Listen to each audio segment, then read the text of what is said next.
Un homme se promenait dans la forêt de County Park à Huntington, dans l'État de New York. En arrivant dans une petite clairière mystérieuse, il a trouvé des boîtes de conserve avec des restes de nourriture ainsi qu'une couverture sale sur le sol. Non loin, il y avait des branches cassées qu'on avait pliées en forme étrange. On aurait dit une cage. Et il y avait des feuilles de papier A4 accrochées à presque tous les arbres. On comptait environ 10 feuilles au total. Quelqu'un les avait négligemment collées au tronc avec du ruban adhésif. Sur toutes ces feuilles, il y avait des photos de personnes disparues et quelques informations sur leur disparition. La ville où la personne s'était volatilisée et le numéro de téléphone de la police locale. L'homme a pris peur et s'est enfui. Mais avant cela, il a tout filmé sur son téléphone. Il a posté la vidéo sur Internet et après ça, des utilisateurs de Reddit ont commencé à enquêter. Comme il s'est avéré, toutes ces personnes dont le visage figurait sur les affiches avaient réellement disparu. L'homme qui avait découvert cet endroit a appelé la police. Heureusement, les agents ont rapidement trouvé la personne qui avait fait cela. Il avait organisé une fête d'Halloween et avait décidé d'accrocher ses portraits de personnes disparues pour créer une atmosphère effrayante. Il a retiré toutes les photos et la police a arrêté d'enquêter. Tu as déjà vu ces gens dans la rue qui tiennent une pancarte avec « Free Hugs » écrit dessus? C'est tellement mignon. Ils font tellement de bien aux gens.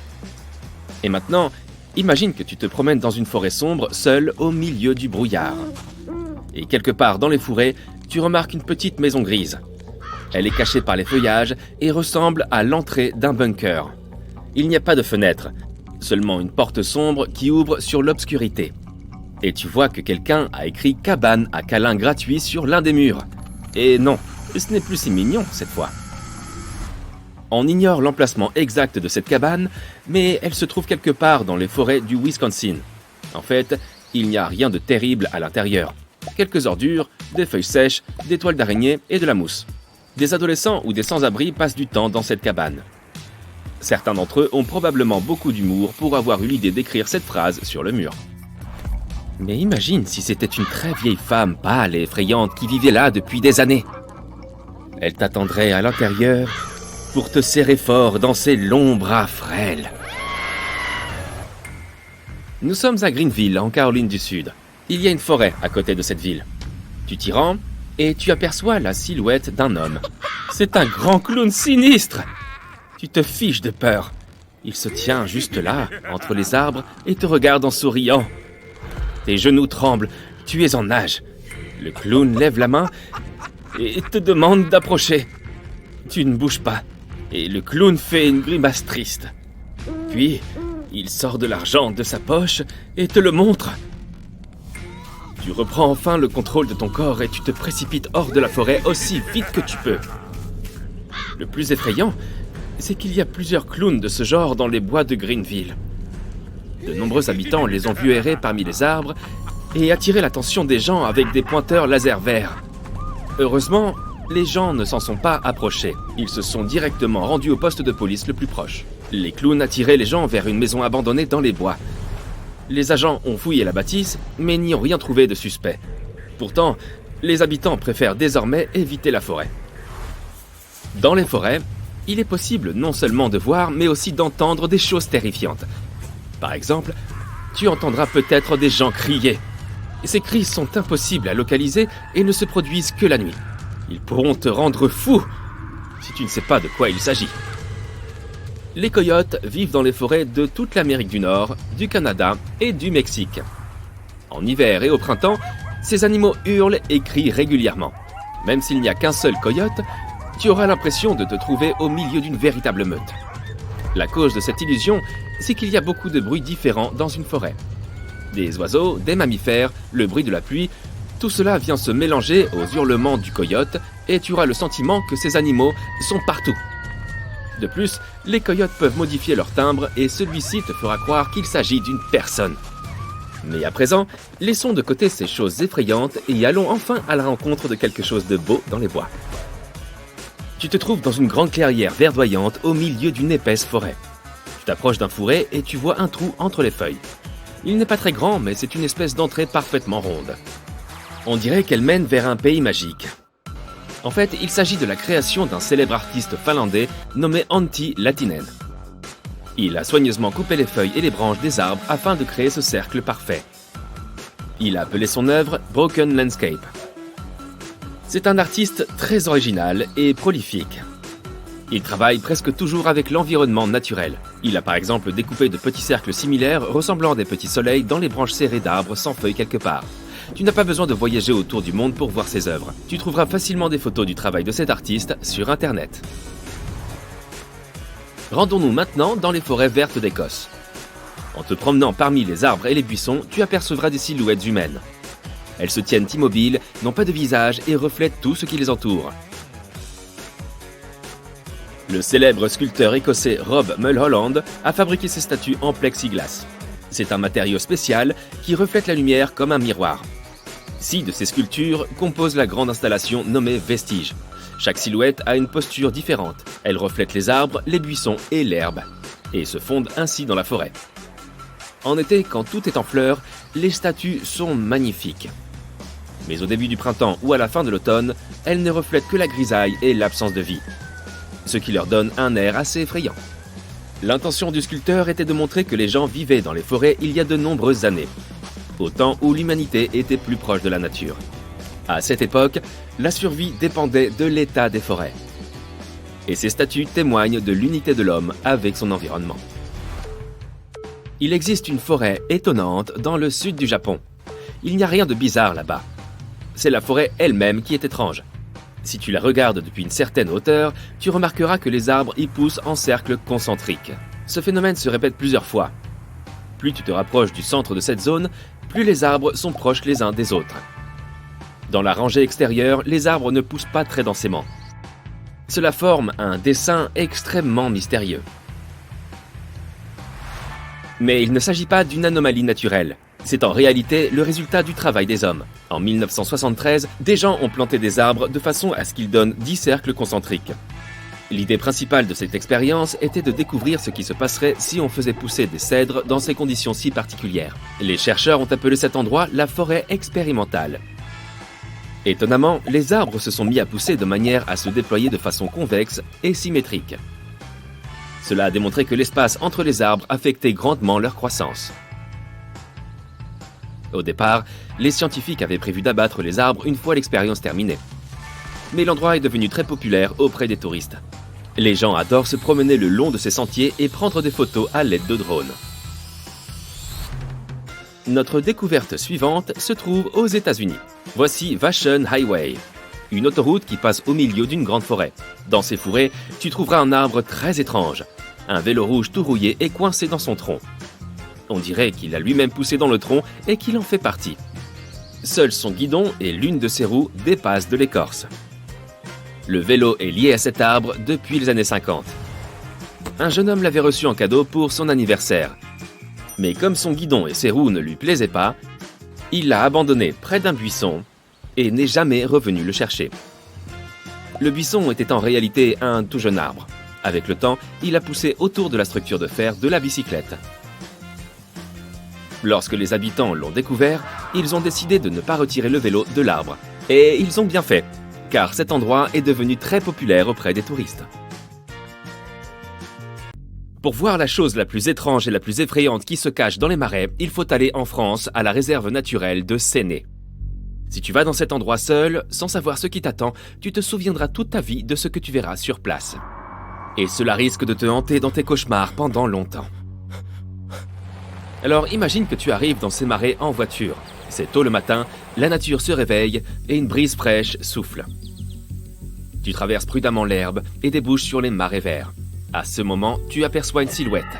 La créature est sur le rivage, penchée sur l'eau. Elle ressemble à un humain. Elle est accroupie. Ses jambes sont longues comme celles d'une sauterelle, et ses bras fins ressemblent à des branches d'arbres. Cette maigre créature est complètement couverte de boue et d'algues vertes. Elle est assise juste là, et elle semble beaucoup plus grande que toi. Tu recules lentement, horrifié, en espérant que l'étrange monstre des marais ne te voie pas. Puis tu aperçois une autre créature similaire étendue sur l'herbe. Il y en a plusieurs. Ton cœur bat si fort que tu as peur que les monstres entendent le bruit.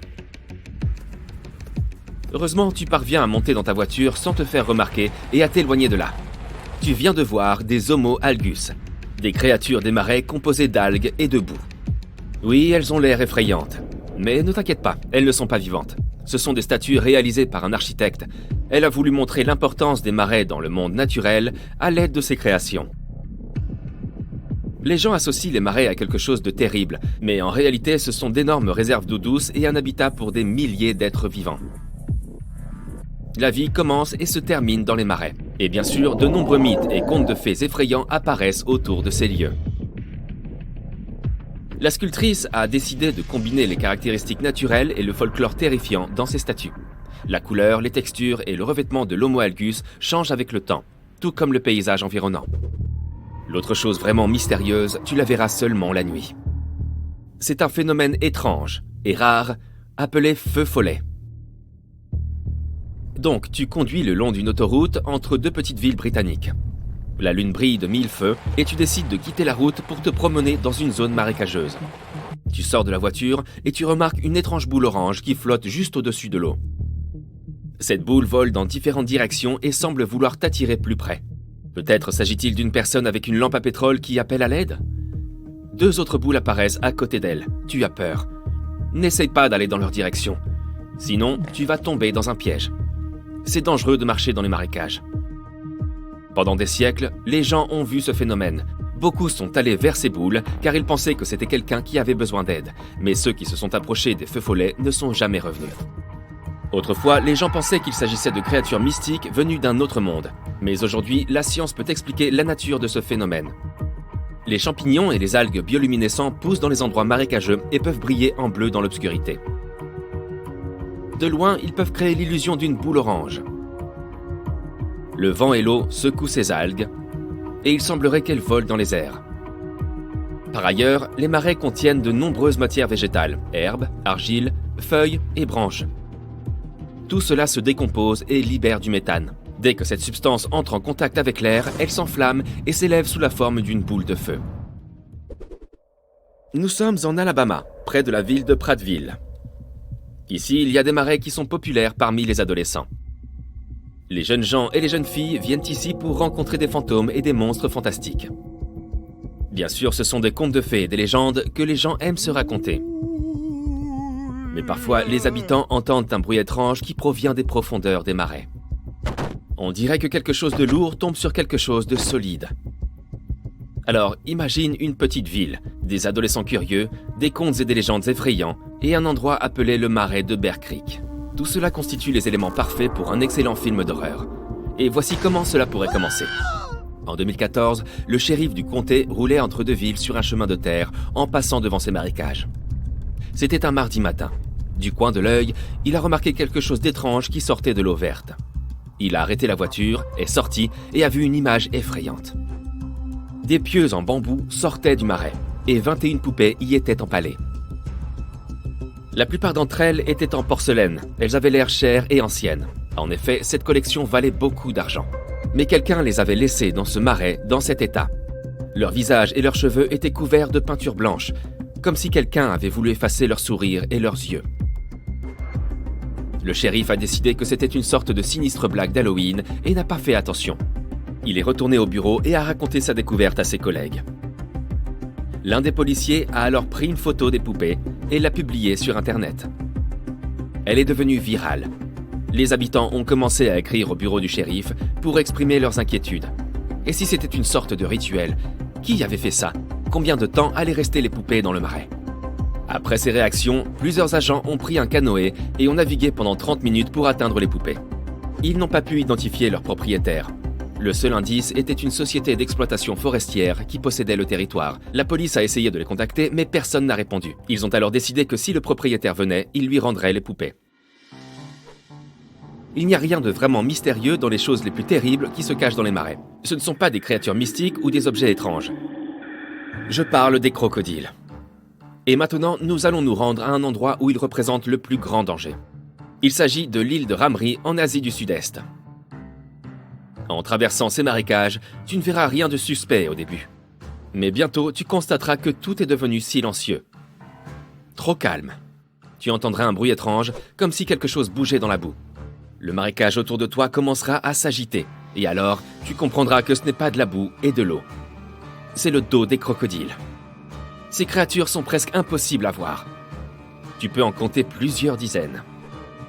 Chacun d'entre eux peut atteindre 7 mètres de long. C'est presque 2 fois la taille d'une voiture de tourisme. Et leur poids est légèrement inférieur à 1 tonne. Un seul reptile peut causer beaucoup de problèmes et des dizaines peuvent provoquer un chaos absolu. Ils sont patients et extrêmement rapides. Ils se cachent dans les marécages et t'attaquent tout à coup. Heureusement, il n'y a presque plus de crocodiles sur cette île aujourd'hui. Mais au siècle dernier, il y en avait beaucoup ici. Dans les années 40, les crocodiles sont tombés sur un groupe de milliers de personnes qui ne s'attendaient pas à ce que les reptiles géants les attendent. Seules quelques-unes de ces personnes ont réussi à sortir des marécages ce jour-là. Dans le livre Guinness des records, cet événement est décrit comme la plus grande catastrophe humaine causée par des animaux. Passons à la découverte la plus insolite, mais certainement pas la plus terrible. On l'appelle le fantôme des marais et c'est un gros avion. Dans les années 40, un pilote a fait un atterrissage d'urgence dans ce marécage. Il survolait la Papouasie-Nouvelle-Guinée et espérait atterrir dans un champ de blé. Malheureusement, il n'a pas remarqué un énorme marécage en raison de la mauvaise visibilité. Le pilote et 2 autres membres d'équipage ont survécu à cet atterrissage brutal. Ils ont quitté l'avion et se sont frayé un chemin dans des herbes pointues pendant 2 jours. Durant tout ce temps, ils ont marché dans les marécages, luttant contre des millions de moustiques. Finalement, ils ont atteint la terre ferme. Des habitants les ont aperçus et ont emmené les pilotes dans leur village. Après cela, les survivants se sont assis dans un canoë, ont descendu la rivière et ont atteint la route. Tout le monde a oublié l'avion. Il est resté dans le marais pendant environ 30 ans, couvert de boue et d'algues. Il est devenu un point de repère local, puis en 1972, plusieurs Autrichiens ont découvert l'avion par hasard, ont publié des photos et les ont publiées dans les journaux. À cet instant, l'avion est devenu célèbre. En 2016, un chercheur américain a démonté l'engin et l'a sorti du marécage. Chut, tu entends quelque chose? Ce n'est rien, juste de l'eau qui coule. Tu marches seul dans un couloir sombre avec rien d'autre que ton téléphone pour éclairer tes pas. Tu vois une grande silhouette au bout du couloir. Tu n'arrives pas à distinguer ce que c'est, mais ça a de larges épaules et une blouse de laboratoire. Tu t'arrêtes, mais tu n'as nulle part où aller et tu ne peux qu'avancer vers la silhouette ou retourner vers l'escalier. Soudain, elle se met à courir vers toi à toute allure. Tu restes cloué sur place. 4 heures plus tôt. Avec 2 de tes amis, vous avez décidé de pénétrer en douce dans une usine de produits chimiques abandonnée pour y tourner des vidéos cool à diffuser sur les réseaux. Tu n'étais pas convaincu, tu trouvais ça plutôt flippant. Mais tes amis ont insisté, ces vidéos deviendraient immédiatement virales. Donc, vous prenez vos vélos, vos lampes de poche, du matériel d'autodéfense et vous vous mettez en route. Comme la nuit tombe, vous allumez les phares de vos vélos avant de partir. Après quelques kilomètres, vous quittez la route principale pour traverser une forêt épaisse et sombre, jusqu'à une grande clôture de métal qui entoure l'usine. Tes amis et toi êtes déjà venus ici, mais vous n'avez jamais passé la grille. Ignorant les nombreux panneaux d'avertissement, vous sortez vos pinces et commencez à sectionner le grillage. Selon la légende, cette usine a été abandonnée des années auparavant, alors même qu'elle opérait à 100%. Un jour, un accident est survenu, entraînant l'évacuation massive de l'usine et de la ville qui l'entoure. Depuis cet événement, l'usine est restée vide. Aucun risque sanitaire n'a été détecté, mais les habitants d'une ville proche ont déclaré avoir vu des choses. Des formes se déplaçant dans l'ombre, des lumières clignotant aléatoirement sur le site censé être désert. On aurait même entendu des hurlements au milieu de la nuit. En écoutant ces histoires, tu sens tes cheveux se dresser sur ta tête et tu frissonnes de peur. Tes amis, en revanche, rigolent et s'agitent avec excitation. Après avoir passé la clôture, vous laissez vos vélos et vous vous frayez un chemin vers l'usine. Vous passez devant le parking où des voitures abandonnées le jour de l'évacuation sont restées à leur place. Certaines ont même encore leur portière ouverte. Vous atteignez la porte de l'usine, mais il y a une lourde chaîne. Tes amis ont beau la manipuler dans tous les sens, elle ne bouge pas. C'est donc ici que se termine votre aventure? L'un de tes amis ramasse une grosse pierre et la fracasse sur une fenêtre, vous ouvrant ainsi un passage où grimper. Vous entrez dans l'usine, plongé dans le noir. Le sol est collant et a l'air chargé de poussière. Vous sortez vos lampes de poche et éclairez la salle. Tout y est recouvert d'une matière noire difficile à identifier. Certains objets sont renversés, comme si les gens avaient pris la fuite dans la précipitation pour rejoindre la sortie. Pour l'instant, rien de très effrayant. Comme l'usine est immense, vous avez tout votre temps pour l'explorer. Ton ami sort son téléphone et commence à diffuser une vidéo en direct. Elle raconte toute l'expédition et déjà beaucoup de gens la visionnent. Les commentaires et les avis commencent à pleuvoir. Soudain, vous entendez un cri provenant des profondeurs du bâtiment. Serrés les uns contre les autres dans un élan de peur, vous pensez presque à vous enfuir. Mais ton ami qui enregistre les événements insiste pour que vous avanciez. Le chemin est long et compliqué. Vous trouvez un plan de l'usine qui vous aide à vous repérer. Vous n'êtes que dans le hall d'accueil et il y a encore beaucoup d'endroits à visiter. La lumière clignotante provenait du 2e étage, visible depuis des fenêtres qui font face à la ville. Ce n'est pas très loin de là où vous êtes. Vous montez très lentement, mais l'escalier n'est pas stable. Après seulement quelques pas, une marche se brise. Ta jambe s'enfonce dans le trou où tu manques de tomber. Tes amis t'aident à te relever. Vous atteignez le 2e étage et essayez de trouver la salle d'où semblent venir les lumières. Le seul problème, c'est que l'éclairage ne cesse de dysfonctionner, inexplicablement, à moins qu'il n'y ait une raison valable. Vous décidez de vous séparer pour couvrir plus de terrain. Vous avez emporté des talkie-walkie pour communiquer. Bien vu, mais c'est quand même effrayant. Tu pénètres dans chaque pièce sur la pointe des pieds. Les objets abandonnés témoignent de la frayeur des gens le jour où ils ont dû s'enfuir. Les salles sont toutes plus glauques les unes que les autres. Tu pointes ta lampe de poche un peu partout, cherchant des indices, une explication. Tu entends des grésillements dans ton talkie-walkie, et ils sont de plus en plus forts. Tu n'arrives pas à l'éteindre. Une voix est audible derrière le grésillement statique. Mais la voix ne t'est pas familière. Un va-t'en résonne dans un cri strident. Tu manques de lâcher ton talkie-walkie, puis les lumières de la salle où tu te trouves commencent à trembloter. Tu paniques et cours dehors pour rejoindre les autres. Tu renverses de nombreux objets en les heurtant sur ton passage. Tes amis se précipitent vers toi pour savoir ce qui se passe. Après leur avoir tout raconté, ils se dirigent vers la pièce pour tenter d'y voir plus clair. Mais ils ne remarquent rien d'étrange. Les lumières ne clignotent pas et les talkie-walkie restent muets. Aurais-tu imaginé tout cela? Ton ami continue de tout filmer en direct. De plus en plus de monde suit votre aventure. Sans perdre de temps, vous vous enfoncez encore plus profondément dans l'usine. À présent, l'obscurité est totale. Il n'y a pas de fenêtre dans cette partie du bâtiment. C'est terrifiant.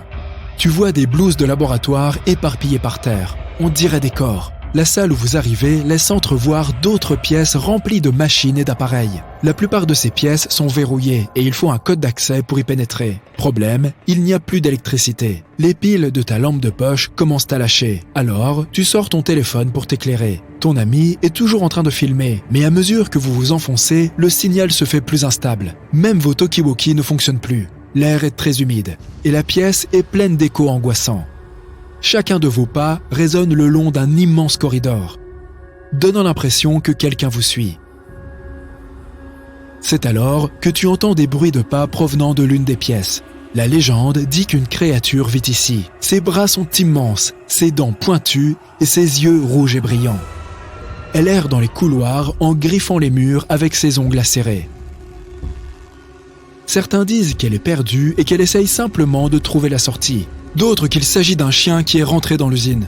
Ton amie enregistre tout sur son téléphone, mais comme la connexion n'est pas bonne, elle a décidé qu'elle mettrait les images en ligne plus tard. Soudain, vous entendez quelque chose qui vous glace le sang. Des grattements sur le mur. Vous vous regardez les uns les autres, les yeux exorbités, et vous vous mettez à courir. Tu recommences à renverser des objets sur ton passage et tu fais beaucoup de bruit. Et te voilà dans l'impasse, à l'endroit où cette vidéo a débuté. Tu vois la grande silhouette aux larges épaules. Elle porte ce qui semble être une blouse de laboratoire. Elle commence à courir vers toi. Tu essayes toutes les portes du couloir et, finalement, l'une d'elles s'ouvre. Tu entres et tu claques la porte derrière toi. La créature commence à taper sur la porte. Elle essaye d'entrer. Tu enregistres tout. Tu rampes jusqu'à une vitre, mais tout ce que tu vois, c'est la créature qui s'enfuit. Tu as perdu tes amis et tu ne sais pas où tu es. Tout ce que tu veux, c'est sortir de là. Un plan de l'usine t'indique la sortie. Tu jettes un coup d'œil pour savoir si le chemin est libre et tu te mets en route. Tu prends une photo du plan pour t'aider, mais on dirait que tu tournes en rond. Enfin, tu entends tes amis dehors et tu te précipites vers eux. Ils essayent de t'appeler. Eux aussi s'étaient enfuis et ils ne te retrouvaient plus. Vous quittez l'usine, montez sur vos vélos et rentrez chez vous. Au moment d'atteindre la route après avoir traversé la forêt, tu te retournes pour voir si quelque chose de bizarre se passe dans l'usine. Tu vois les lumières clignoter dans la pièce où tu te trouvais. Tu frissonnes en rentrant chez toi. Ne t'inquiète pas, rien de tout cela n'était réel. Ces lueurs clignotantes, ce n'étaient que des lampes défectueuses, et la créature qui soi-disant te poursuivait, c'était juste tes amis qui te faisaient une farce. Il n'y a pas de créature monstrueuse dans cette usine. Les autres bruits que tu as entendus émanaient des animaux errants, effrayés par toute votre agitation. La vidéo a eu beaucoup de succès. Elle s'est propagée partout sur les réseaux. En revanche, quelqu'un a remarqué une silhouette dans le reflet d'une vitre pendant la diffusion en direct. Mais qu'est-ce que ça pourrait être ?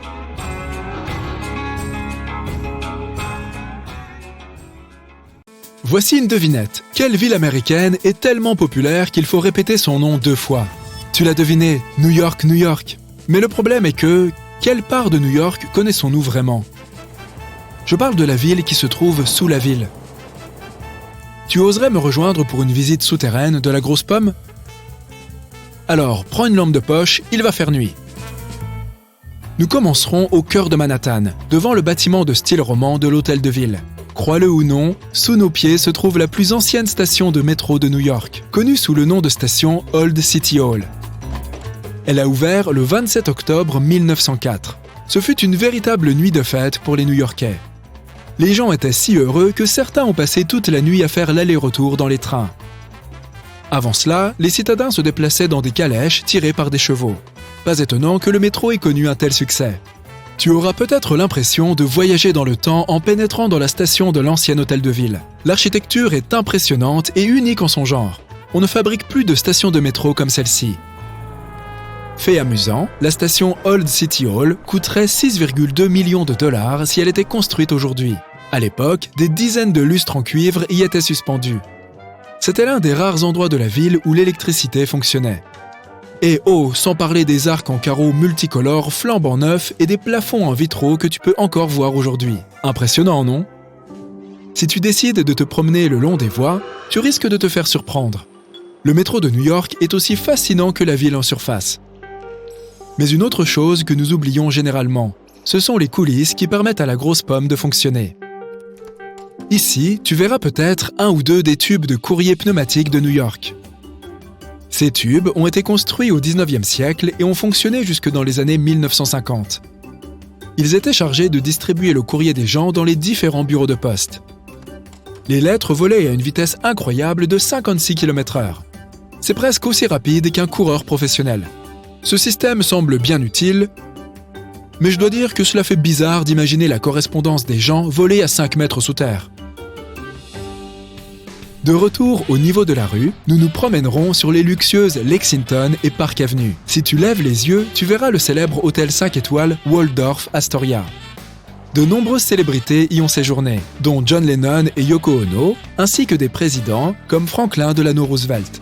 C'est pourquoi l'hôtel utilisait une infrastructure secrète pour faire entrer et sortir les gens discrètement. Sous le bâtiment, un tunnel connu sous le nom de voie 61 reliait le Waldorf Astoria à Grand Central Station. La voie a été désactivée à la fin des années 70, mais certains disent qu'Andy Warhol y a organisé une fête dans les années 80. Je parie que cela a été quelque chose de fou. Pour la suite de notre visite, nous devrons prendre le métro vers le haut de la ville. Nous descendrons à la hauteur de la 125e rue et nous nous retrouverons sur le magnifique front de mer de Riverside Park. Ici, tu trouveras les rails abandonnés d'une ancienne ligne de métro. Si tu suis les rails, tu arriveras à une galerie de graffiti souterraine, le Freedom Tunnel. Ce tunnel doit son nom à un graffeur des années 80 connu sous le nom de Freedom. En explorant ces tunnels, nous verrons plus de 40 graffitis qu'il a peints pendant 15 ans. Il y a des peintures à la bombe de James Dean, de Mona Lisa et même un autoportrait de Freedom lui-même. Passons à autre chose. Promenons-nous un peu dans la partie nord de NYC. En marchant dans le parc Van Cortlandt, tu auras l'impression de faire une randonnée dans le nord de l'État. Mais crois-moi, tu es toujours en ville. Sur le chemin, tu verras de grandes tours de ventilation en pierre. Ces tours faisaient autrefois partie d'une ancienne infrastructure new-yorkaise. Elles constituent les vestiges de ce qui était autrefois l'aqueduc de Croton. Dans les années 1800, l'approvisionnement en eau de la ville passait par un tunnel souterrain de 66 km de long, depuis la rivière Croton dans le nord de l'État de New York jusqu'à Bryant Park dans le centre de Manhattan. Oh oui, et je devrais probablement te dire que Bryant Park n'était pas un parc. À la place, il accueillait une structure colossale en pierre qui ressemblait à quelque chose que les anciens Égyptiens auraient pu construire. Cette structure de 2 hectares servait de réservoir d'eau pour la ville. Elle était même surmontée d'un sentier pour que les gens puissent se promener l'après-midi tout en regardant l'eau cristalline du réservoir. Maintenant, toute cette exploration t'a peut-être donné faim. Mais ne t'inquiète pas, notre prochain arrêt comprend une délicieuse récompense. Nous allons devoir quitter Manhattan pour aller à Brooklyn. Au cas où tu ne le saurais pas, la ville de New York est composée de 5 arrondissements: Manhattan, Queens, Bronx, Staten Island et Brooklyn. Crown Heights, voilà notre arrêt. Me croirais-tu si je te disais que sous ces rues se trouvent des grottes remplies de fromages affinés? C'est très parisien comme idée. Pour y accéder, tu devras te frayer un chemin à travers un bâtiment centenaire qui sert à présent de bureau. Salue tous ces gens qui travaillent dur et disparaît dans l'un des escaliers qui t'emmèneront 9 mètres sous terre. Tu n'auras pas besoin de lampe de poche pour cette visite. Les grottes sont éclairées et restaurées et peuvent contenir jusqu'à 10 000 kilos de fromage. Mais bon, ça risque de puer. C'est la principale raison pour laquelle les fromagers ont décidé d'utiliser des tunnels souterrains pour faire vieillir le fromage. Après une ou deux bouchées de ce délicieux fromage, continuons. Pendant que tu es à Brooklyn, tu verras peut-être des tas de gens profiter d'une journée ensoleillée dans la piscine du parc McCarran. Cette piscine est une énorme attraction, puisqu'elle fait 3 fois la taille d'une piscine olympique. En tant que nouvel explorateur de NYC, tu pourrais même aller te baigner. Mais il y a une partie bien plus intéressante dans cette attraction. La piscine a été construite au début des années 1900, mais elle a été fermée dans les années 50. À cette époque, des explorateurs urbains ont découvert un réseau de tunnels souterrains juste en dessous de la piscine. Et bien sûr, tu peux trouver une entrée secrète et jeter un coup d'œil par toi-même. Tu y verras non seulement le système de filtration et de chauffage de la piscine, mais aussi de nombreux graffitis datant de l'époque où le site était abandonné. Super! Cette question peut paraître bizarre, mais as-tu déjà vu une vache à New York? Moi en tout cas, non. Eh bien, il y a peut-être une raison à cela. Apparemment, New York possède encore des tunnels souterrains qui ont été construits pour le transport du bétail. Lorsque New York a commencé à être envahi par les automobiles, les vaches sont devenues un fardeau pour le trafic, jusqu'à ce qu'un passage à vaches de 61 mètres de long soit construit sous la 12e rue pour transporter le bétail qui venait du New Jersey. De nos jours, tu ne pourras pas visiter cet endroit en personne, car le tunnel a très probablement été détruit. Mais les historiens ont trouvé des plans qui prouvent son existence. Pour ajouter à la liste, les archéologues ont découvert un fossile très particulier il y a quelque temps. Maintenant, imaginons que tu enlèves les couches du sol de la ville. D'abord, à 40 cm, tu trouverais une couche de fil électrique. Je parle de câbles de télévision, d'électricité et tout ça. En creusant plus profondément, à 1 mètre, tu verrais des tuyaux d'eau et d'égouts. Mais ensuite, à 5 mètres sous la surface de New York, des chercheurs ont trouvé une épave fossilisée. L'épave est située juste sous Broad Street, où il y avait autrefois des eaux peu profondes. Ils pensent que l'épave date des années 1600. Elle mesure 9 mètres de long et 8 mètres de large. Oh, et ce n'est pas tout. À l'intersection de Bowery et Canal Street, les ingénieurs sont tombés sur une pièce dont les murs et le plafond étaient couverts de miroirs.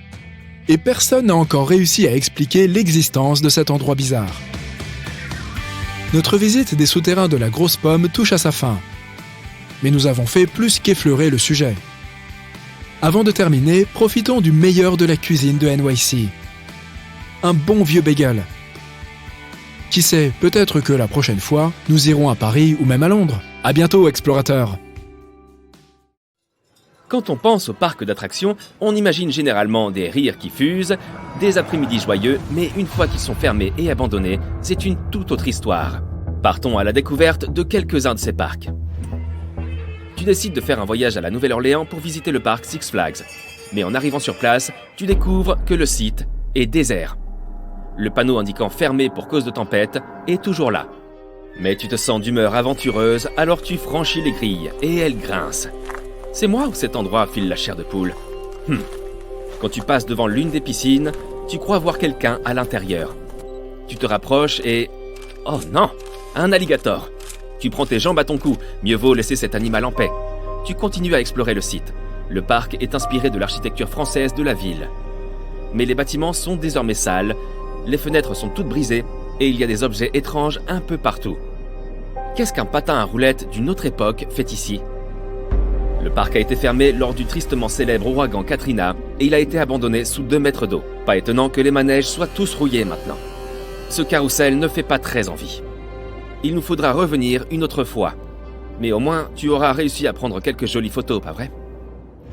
Essayons de faire en sorte que notre visite suivante soit encore plus fascinante. Et si on partait à la découverte du Daddy Park de nuit? Quelque part dans la campagne belge, un parc à thème effrayant a été abandonné il y a de nombreuses années. Tu n'as rien d'autre sur toi que la petite lampe de ton téléphone. Tu vois l'entrée d'un pont et tu entreprends de le traverser. Le pont oscille et grince. Si tu l'ignorais, sache que tu viens de t'aventurer sur l'un des ponts suspendus les plus longs d'Europe. Tu es enfin de l'autre côté. Ouf!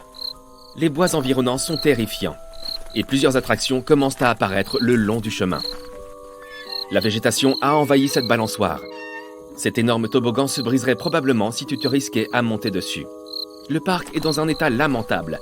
Pas étonnant qu'il ait été fermé pour des raisons de sécurité. Mieux vaut s'en aller maintenant. On reviendra quand il fera jour. Notre prochain arrêt est le Wonderland Eurasia, également connu sous le nom d'Anka Park en Turquie. Ce parc d'attractions a ouvert en mars 2019, mais a été fermé peu de temps après. Une fois à l'intérieur du gigantesque complexe, tu tombes sur ce qui ressemble à un entrepôt vide. Mais en réalité, il s'agit de montagnes russes couvertes. Tout a été laissé intact et semble comme neuf. Tu peux même t'asseoir rapidement sur l'un des sièges de l'immense manège. Ils sont encore parfaitement alignés. Si tu te sens vraiment aventureux, tu peux marcher sur les rails de la structure. Mais fais attention à ne pas tomber. Tiens, ce ne seraient pas les pierres à feu là-bas? C'est comme si on retombait soudain en enfance. Cette section du parc était réservée aux plus jeunes. À l'horizon, tu aperçois ce qui doit être Jurassic World et tu décides d'aller voir un peu plus près. Il y a des modèles abandonnés de tyrannosaures gigantesques et de faux squelettes de dinosaures gisent sur le sol. Contrairement aux autres parcs abandonnés, ici tout est neuf, ce qui rend les choses d'autant plus étranges. Nara Dreamland était censé être le Disney World du Japon, mais le projet a fini par échouer. Aujourd'hui, il est envahi par le lierre et abrite d'étranges oiseaux. Pour y entrer, il faut traverser un pont-levis et se diriger vers un château aux couleurs pastel. Il est possible que ton cœur batte un peu plus vite que d'habitude au moment où tu passeras devant les montagnes russes entourées de brouillard. C'était censé être quoi ça, le Mont Cervin? Eh oui. Tout dans cet endroit indique que tu ferais mieux de t'en aller. Un peu partout, tu verras des bobines de tickets et des animaux en peluche aux airs inquiétants. Et si on rentrait dans un restaurant désert? C'est bizarre, les tables et les tabourets sont toujours en place. En te promenant dans ce qui était autrefois une boutique de cadeaux, tu verras des étages vides et une caisse enregistreuse à l'ancienne. Je te conseille de partir avant que quelque chose ne surgisse. Si je te dis Joyland, qu'est-ce que tu imagines? Le nom parle de lui-même, non? Mais si tu décides de visiter le parc Joyland aujourd'hui, je suis prêt à parier que tu auras vite froid dans le dos. À Wichita, au Kansas, tu trouveras un parc à thème autrefois célèbre, mais désormais complètement déserté lui aussi, et rempli de curiosités étranges. Un toboggan bleu pâle au milieu d'une forêt? Oui. Des entrepôts vides tout droit sortis d'un film d'horreur? Tout à fait. Un palais du rire qui n'a plus grand-chose de drôle? Absolument. Mais si tu le visites par une belle journée ensoleillée, mon avis est que le parc, bien qu'étrange, a conservé un certain charme. Joyland a été construit à la fin des années 1940. Il dégage une aura rétro qui s'accorde parfaitement à cette atmosphère d'abandon. Regarde cette grande roue jaune, toute rouillée, avec une billetterie à l'avant. J'oserais même dire que c'est presque joli. Le parc d'attractions Magic Harbor n'est finalement pas si magique que ça. Juste à l'extérieur de Myrtle Beach, en Caroline du Sud, tu trouveras cet ancien parc à thème laissé à l'abandon. Ici, les autotamponneuses ne tamponnent plus rien. Si tu entres dans ce labyrinthe de haies, tu ne trouveras probablement jamais le moyen d'en sortir. Et je ne suis pas certain de ce que tu verras courir ou ramper parmi les manèges rouillés. Alors bonne chance si tu y prévois une visite. Si tu cherches un endroit où te rafraîchir par un après-midi chaud et ensoleillé, pourquoi ne pas te rendre à Disney's River Country? Je plaisante, tu n'auras certainement pas très envie de piquer une tête dans cet endroit. Le parc a été construit dans les années 1970 et a fermé en 2001. Si tu veux visiter les rapides, fais-le à pied au lieu d'emprunter la fausse rivière. Tu parcourras une centaine de mètres sur un sentier plutôt accidenté. Tu verras peut-être des pneus suspendus qui servaient autrefois de balançoire dans la baie. Et tu pourras même essayer la tyrolienne si tu décides de faire confiance à ce câble rouillé. Si ce parc n'est pas suffisamment glauque pour toi, sache qu'il a été fermé à cause d'une dangereuse bactérie qui se développait dans ses eaux chaudes. Tu es sûr que tu n'as pas envie de te baigner? Quand on pense à l'Italie, on pense tout de suite aux pâtes et aux pizzas. Et à une certaine tour penchée quelque part. Eh bien, dans le sud de l'Italie se trouve le parc d'attractions Miragica, et lui aussi est vide. L'entrée indique toujours « Bienvenue », mais les gens ont cessé de venir il y a plusieurs années déjà. Le site est recouvert de végétation. L'architecture inspirée des jeux de l'enfance tient toujours debout. Sous les rails abandonnés des montagnes russes, tu pourras presque entendre les cris de joie des anciens visiteurs. Cette partie du parc est habituellement interdite d'entrée, mais il n'y a plus personne pour contrôler cela maintenant. C'est peut-être effrayant, mais au moins l'adrénaline est au rendez-vous. Ce parc à thème n'est vide que pendant une certaine période de l'année. Mais il est quand même assez impressionnant. Tu dois prendre un train depuis le centre-ville de New York et voyager jusqu'au bout de la ligne pour atteindre le parc. Coney Island est un parc saisonnier, ouvert uniquement entre le milieu du printemps et le milieu de l'automne. Mais si ce sont les sensations troublantes qui t'intéressent, tu devras le visiter en hiver. Tu traverseras alors des rangées et des rangées d'étals vides, festonnés de guirlandes lumineuses. Tout semble figé dans le temps quand tous les manèges sont éteints. Et il arrive même parfois que tout soit gelé. Sous plusieurs centimètres de neige, Coney Island est un peu moins inquiétant. Mais il est vrai que la neige a quelque chose d'apaisant. Il n'empêche que le parc est quand même complètement déserté. C'est un super endroit pour une séance de photos. N'oublie pas de me dire dans les commentaires quel parc d'attractions abandonné tu as trouvé le plus effrayant. Tu me connais, je ne suis pas si courageux. Je te laisse t'y aventurer tout seul. Sais-tu ce que c'est d'être obsédé par un seul mystère tout au long de ta vie? Non? Eh bien, le détective Anderson, lui, connaît bien ce sentiment. Pendant près de 30 ans de travail pour la police, il a résolu de nombreuses énigmes, attrapé des centaines de voleurs et contribué à sauver des milliers de vies. Il a résolu un grand nombre d'affaires avec succès. À l'âge de 25 ans, il a attrapé un voleur qui transformait son visage en se faisant des opérations de chirurgie esthétique une fois par an. Quand Anderson avait 30 ans, des prisonniers ont commencé à s'évader de prison du monde entier. Le détective a résolu cette affaire avec succès. À l'âge de 38 ans, il a découvert la base secrète d'une secte interdite dans la bouche d'un volcan. Dans la cinquantaine, il a réussi à expliquer toutes les choses les plus inexplicables du monde. Mais il restait une affaire qu'il ne parvenait pas à résoudre. Il s'agissait de 2 mystères des années 50, des cas d'avions disparus. Toutes ces années, Anderson a fait défiler les détails de cette énigme. Malheureusement, il était trop jeune quand cette histoire a commencé. Il n'avait que des suppositions et des notes. Mais aujourd'hui, une pensée soudaine l'a frappé. Pour la première fois depuis de nombreuses années, il sent qu'il pouvait enfin résoudre ce mystère. Mais pour cela, il doit se plonger à nouveau dans cette histoire. Il a donc ouvert le placard et en a sorti 2 vieux magazines contenant des articles détaillés sur ces incidents. Le premier s'est produit pendant l'été 1955, le 1er juillet exactement. Le vol Pan Am 914 était sur le point de décoller de l'aéroport de New York avec 61 personnes à bord. Le modèle de l'avion était un Douglas DC-4. Il différait des avions modernes, ayant des hélices géantes au lieu de turbines. Tous les passagers ont attaché leur ceinture de sécurité. L'avion a commencé à rouler sur la piste, à accélérer et à décoller. L'avion allait en Floride, un vol de 3 heures. Les contrôleurs aériens surveillaient l'avion sur leur radar quand soudain, le Pan Am 914 a disparu. L'opérateur a essayé de contacter le pilote, mais n'a reçu aucune réponse. New York a signalé l'incident à la Floride. Ils ont répondu qu'ils ne voyaient pas l'avion non plus. Habituellement, les pilotes préviennent par radio si l'avion est sur le point de s'écraser ou entre dans une tempête. Mais cette fois-ci, rien. Après plusieurs tentatives infructueuses pour établir la connexion, ils ont déployé des opérations de recherche à grande échelle. La communication avec l'avion a été interrompue alors qu'il survolait l'océan Atlantique. La compagnie aérienne a donc dû admettre que l'avion s'était abîmé dans l'eau. Mais cette version n'était étayée par aucune preuve. Lorsque les avions tombent de cette façon, les sauveteurs trouvent des débris flottants. Certaines parties de la cabine ou des bagages remontent toujours à la surface. Or, cette fois, les sauveteurs n'ont rien trouvé. L'avion n'a pas émis de signaux de détresse et n'a laissé aucune trace de l'accident. On aurait dit qu'il avait simplement disparu dans les airs. Les gens ont oublié cette catastrophe pendant 37 ans. Et puis, quelque chose de bizarre s'est produit. 1992, Venezuela, aéroport de Caracas. La tour de contrôle a reçu un signal concernant un avion inconnu qui s'approchait d'eux. C'était bizarre, car il n'était pas censé être là. Il n'y avait aucun vol prévu à cette heure-là. L'avion était en train d'atterrir. L'aiguilleur et le reste du personnel de l'aéroport ont compris que quelque chose clochait. L'avion avait l'air vieux, avec d'énormes hélices au lieu de turbines. Après avoir atterri, le pilote a contacté l'aéroport. « Où sommes-nous » L'aiguilleur lui a demandé de s'identifier.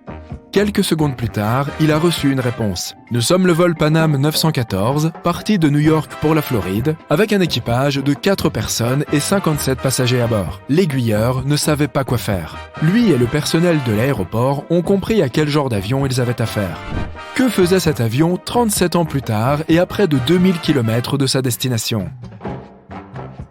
Après quelques secondes, l'aiguilleur a allumé son micro et a dit « Nous sommes le 9 septembre 1992. Vous êtes au courant ?» Une longue pause a suivi. Puis, le pilote a répondu paniqué. « Oh non, Jimmy, où sommes-nous ? Non, ne vous approchez pas, partons d'ici tout de suite !»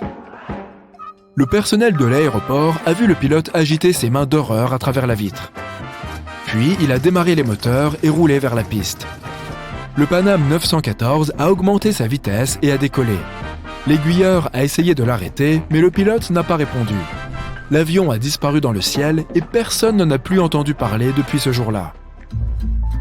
Le détective Anderson a fini de lire l'article. Il fronce les sourcils et regarde par la fenêtre. Des gouttes de pluie frappent la vitre. La tempête à l'extérieur correspond parfaitement à ce qui se passe dans son esprit à ce moment-là. Il a l'air de savoir ce qui est arrivé à cet avion. Tous les indices sont là, sous ses yeux. Mais pour en être sûr, Anderson doit passer à l'affaire suivante. Il s'agit d'un autre article daté de 1989. Celle-ci s'est produite en 1954. Le vol 513 de Santiago Airlines a décollé de l'aéroport d'Allemagne de l'Ouest. L'avion devait atterrir au Brésil 18 heures plus tard. Il y avait 88 passagers et 4 membres d'équipage à bord. L'avion est passé derrière des nuages et a disparu des écrans radars. Les contrôleurs aériens ont essayé de contacter les pilotes mais n'ont pas reçu de réponse. 18 heures plus tard, ils ont contacté l'aéroport du Brésil. Les aiguilleurs brésiliens ne pouvaient pas confirmer l'atterrissage de l'avion et ne pouvaient pas non plus contacter les pilotes. L'opération de recherche a duré plusieurs mois, mais ils n'ont rien trouvé. Tout comme dans l'affaire du Pan Am 914. L'avion a disparu des radars alors qu'il survolait l'océan Atlantique. 2 ans plus tard, l'opération de recherche a pris fin et Santiago Airlines a cessé ses activités. Le 12 octobre 1989, les contrôleurs de l'aéroport au Brésil ont remarqué un avion de tourisme apparaître soudainement sur leur radar. Il n'a pas répondu aux questions du personnel de l'aéroport et s'est contenté de tourner au-dessus de l'aéroport. Au bout de quelques minutes, l'avion a atterri et rien. Personne n'a ouvert la porte. Les passagers ne sont pas sortis. Les pilotes n'ont pas répondu. L'avion était en parfait état. Un des aiguilleurs a réalisé qu'il s'agissait du vol 513 de Santiago Airlines, considéré comme perdu depuis 35 ans. Le personnel de l'aéroport s'est approché de l'avion et a ouvert les portes. Ce qu'ils ont vu les a terrifiés. La police, le personnel des douanes, les médecins, les détectives et d'autres membres du personnel de l'aéroport se sont rassemblés autour de l'avion. Personne ne savait quoi faire. Il n'y avait aucune personne vivante à bord qui pouvait expliquer ce qui s'était passé. L'avion avait disparu en 1954 et est réapparu 35 ans plus tard en parfait état, sans aucun dommage. Jusqu'à aujourd'hui, personne n'a compris ce qui s'est passé. Le détective Anderson a remarqué que ces deux histoires étaient très similaires. Le Pan Am 914 a disparu en 1955. Santiago Airlines 513 a disparu en 1954. La différence était de presque 1 an. Anderson s'est gratté la tête et a remarqué un autre petit détail. Les deux avions ont disparu des radars au moment où ils survolaient l'océan Atlantique. Il existe de nombreux mythes sur les vaisseaux fantômes et les phénomènes mystérieux liés au triangle des Bermudes. Le détective Anderson connaissait ces histoires, mais ces deux avions disparus l'ont rendu perplexe. Il a regardé 2 articles et a tout compris. Exactement, la solution était là, juste devant ses yeux. Les 2 histoires ont été écrites dans le même journal. Il n'y avait pas d'aiguilleur qui communiquait avec les avions. On ne savait rien des passagers. Aucun journal, sauf celui-ci, n'a publié d'informations sur ces avions disparus. Il semble qu'ils aient simplement pris la même histoire et changé les dates, les lieux et les noms des vols. Oui, l'affaire était résolue. Tout était faux.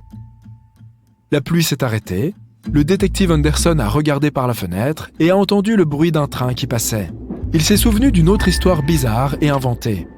Une histoire de train fantôme. Elle a eu lieu en Italie en 1911. 100 passagers sont montés dans le train de la compagnie ferroviaire Zanetti. Il a traversé une région montagneuse pittoresque et est entré dans un tunnel de montagne et a disparu. Personne n'a revu le train depuis. Tous les passagers étaient perdus, mais pas pour longtemps. Ils sont réapparus dans le passé. Dans des documents datant de 1845, un médecin inconnu de Mexico a écrit au sujet d'une centaine d'Italiens qui seraient apparus dans la ville de nulle part. Ils étaient tous habillés de façon étrange et parlaient d'un train mystérieux. C'était une histoire complètement inventée. Il n'y avait aucune preuve ni aucun document concernant ce train et les personnes qui y étaient montées.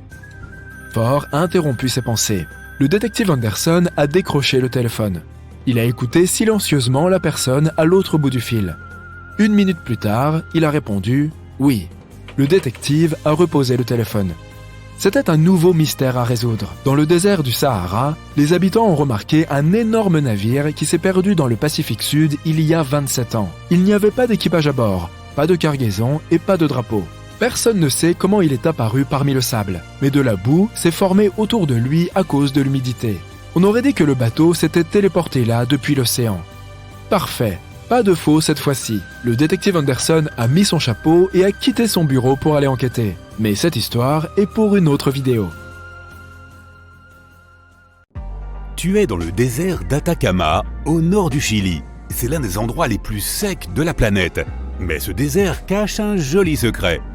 Tous les 3 à 5 ans, des fleurs poussent de nulle part. C'est pour ça qu'on l'appelle le désert fleuri. Des graines reposent dans le sol en attendant juste un peu de pluie. Quand le désert reçoit assez d'eau, environ 200 types de fleurs poussent. Les sables de l'Atacama se parent alors de violet, de blanc, de vert et de rose.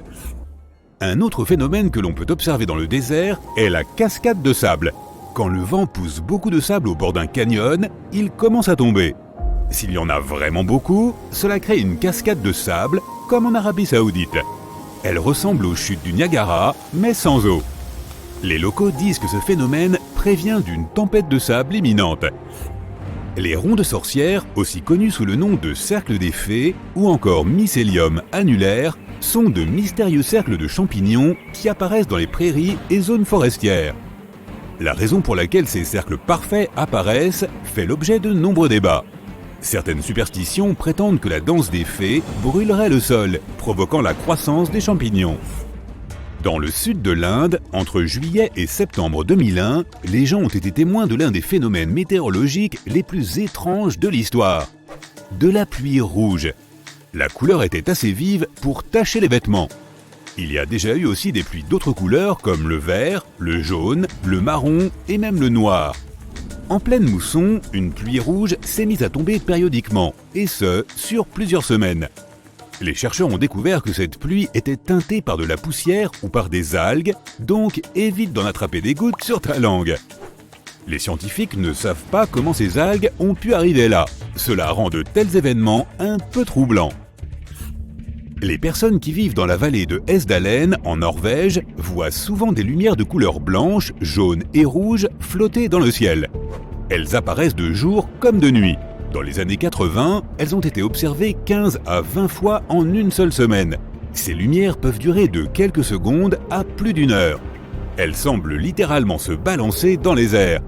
Certains scientifiques pensent que la raison de ce phénomène est due à de la poussière de fer ionisée. D'autres disent qu'il s'agit d'une combustion mêlant sodium, oxygène et hydrogène. Beaucoup de gens prétendent qu'il s'agit simplement d'avions. Les rouleaux de neige sont l'une des curiosités météorologiques les plus rares à voir, car il faut des conditions météo parfaites pour qu'ils se forment. Dans toutes les régions montagneuses couvertes de neige, le vent, la température, la neige, la glace et l'humidité doivent s'allier pour créer ces étranges rouleaux. Tout part d'une fine couche de neige humide sur le sol. Sous cette couche doit se trouver de la glace ou de la neige poudreuse. Une brise assez forte peut alors décoller cette neige et la faire rouler jusqu'en bas d'une colline, comme une boule de neige. Ces rouleaux peuvent faire la taille d'une balle de baseball ou même d'un pneu de voiture. Tout dépend de la force du vent.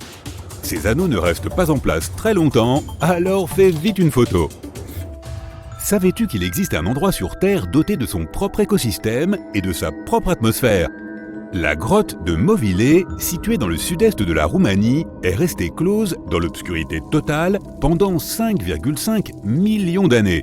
Ce n'est que lorsque des ouvriers l'ont découverte, alors qu'ils cherchaient un endroit où construire, qu'elle a vu le jour. Les scientifiques ont creusé une ouverture dans la grotte et ont découvert qu'un écosystème totalement viable et unique se développait à l'intérieur. En creusant un chemin à travers la roche et en passant par de nombreux tunnels, les scientifiques ont découvert un lac d'eau sulfureuse qui sentait l'œuf pourri. L'air était rempli de sulfure d'hydrogène et contenait 100 fois plus de dioxyde de carbone que l'atmosphère terrestre. Inutile de dire que cet air est toxique. Mais le plus fou, c'est que cette grotte abritait tout un écosystème, avec 33 espèces que l'on ne trouve nulle part ailleurs sur Terre. Cette grotte nous donne un aperçu de ce qui pourrait exister sur d'autres planètes avec des atmosphères complètement différentes. Le simple fait qu'elle ait existé sur Terre pendant tout ce temps, sans que personne ne le sache, est plutôt incroyable, n'est-ce pas ? Regarde ces arbres, ce sont des figuiers à caoutchouc. Leurs fortes racines ne poussent pas sous terre, mais à la surface. À l'aide de tuteurs et d'attaches spéciales, les gens ont appris à contrôler la manière dont poussent ces racines. Imagine que l'un de ces arbres se trouve à côté d'une fosse où tu veux bâtir un pont. Il suffit de diriger ses racines dans la direction souhaitée. Avec le temps, les racines pénètrent dans le sol et se renforcent sous les averses incessantes. Il faut environ 15 ans pour créer un pont. Voici un autre arbre étonnant appelé l'arbre de vie. Il pousse dans le désert de Bahreïn. Cet arbre se tient au sommet d'une dune de sable depuis plus de 400 ans, au milieu de nulle part. Il fait extrêmement chaud ici et il n'y a pas d'humidité. Mais malgré tout, l'arbre a des feuilles vertes et il continue de pousser. Jusqu'à présent, les scientifiques n'ont pas encore compris d'où il tire son humidité et ses nutriments. Il n'y a que des puits de pétrole tout autour. Et les habitants de la région pensent que cet arbre est sacré. Après tout, il démontre la magie de la vie et le pouvoir de la nature. Certains experts sont sûrs que tout vient de ses racines. Elles sont si profondes qu'elles peuvent atteindre des sources lointaines. Imagine que tu as conduit toute la nuit. Tu n'as pas dormi et ton esprit commence à divaguer. Tu arrêtes la voiture et tu sors te dégourdir les jambes.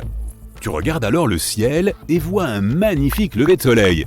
Mais attends, il y a 3 soleils dans le ciel ? Tu te frottes les yeux, mais il y a toujours 3 boules brillantes dans le ciel. Non, tu n'hallucines pas. C'est ce qu'on appelle une parélie, ou faux soleil. Cela se produit surtout pendant les fortes gelées. De petits cristaux de glace flottant dans le ciel déforment la lumière. C'est pour cela que tu penses voir 3 points lumineux dans le ciel au lieu d'un seul. Ce phénomène est officiellement appelé un halo. Habituellement, il s'agit souvent d'un cercle autour du soleil. Ce phénomène peut également se produire la nuit. Il suffit de regarder un lampadaire pour voir un halo lumineux apparaître autour. Parfois, un halo peut prendre une forme plus fantaisiste. Plus il y a de glace dans l'air, plus la lumière sera déformée, un peu comme dans une pièce pleine de miroirs. Un halo peut même prendre la forme d'un œil humain.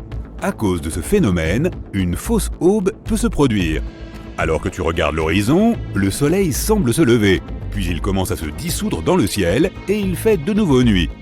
Et c'est seulement 1 minute plus tard que le vrai soleil apparaît enfin. C'est le même effet de courbure de la lumière que tu as vu avec les 3 soleils, sauf que là, la lumière est courbée verticalement et pas horizontalement. Et au lieu du vrai soleil, c'est son reflet dans les cristaux de glace qui est apparu. Mais il existe bien un lever de soleil montrant 3 étoiles à l'horizon. Pas sur Terre, mais à 340 années-lumière de là. Il y a un système stellaire au centre duquel se cache une étoile presque 2 fois plus grande que le Soleil, avec 2 petites étoiles en orbite autour d'elle. Ce système étrange compte aussi une planète. Les levées et couchers de soleil s'y produisent donc avec 3 étoiles. Si tu organisais un rencard sur un banc pour regarder un coucher de soleil, ça devrait très bien se passer. Et puisque nous parlons des phénomènes naturels les plus déroutants, qu'en est-il de la neige dans un désert ?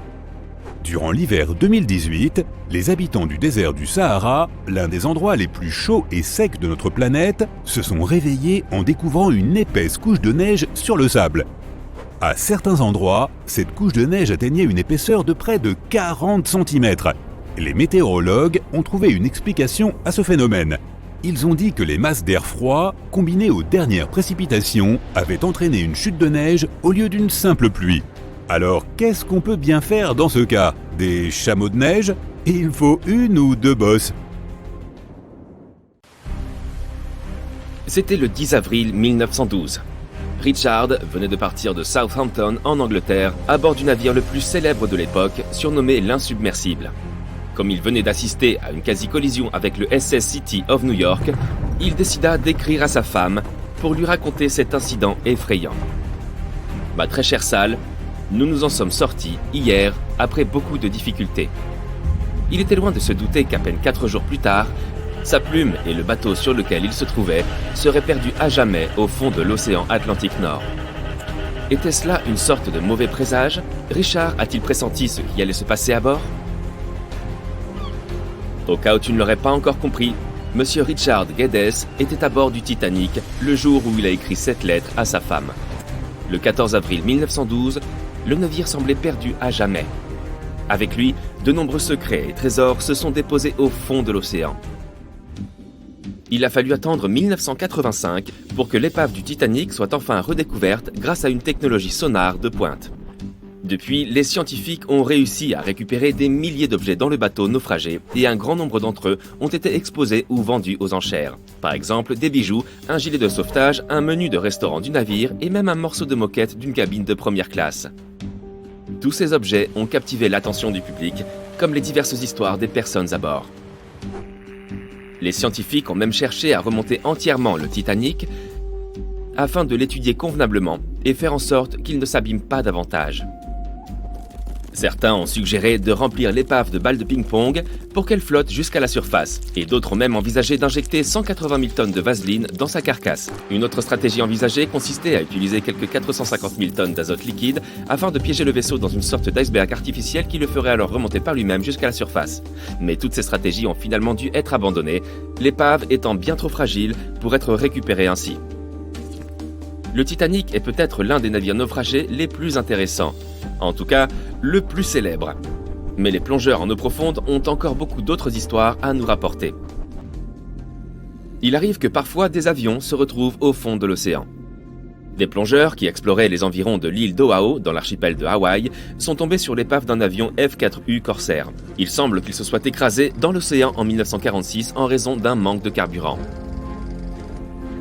Si tu pouvais plonger assez profondément, tu pourrais même tomber sur des statues et des objets disparus depuis très longtemps. Par exemple, les vestiges du seul parc archéologique sous-marin du monde au large de la côte de Naples, en Italie. On y trouve les ruines de l'ancienne ville romaine de Bayès. Les statues sous-marines qu'on peut y découvrir sont à couper le souffle, c'est le moins qu'on puisse dire. Dans une tournure plutôt ironique des événements, une partie de l'équipement que nous comptions utiliser pour nous rendre sur la Lune a été perdue au fond de la mer pendant de longues années. Mais comment cela a-t-il bien pu arriver?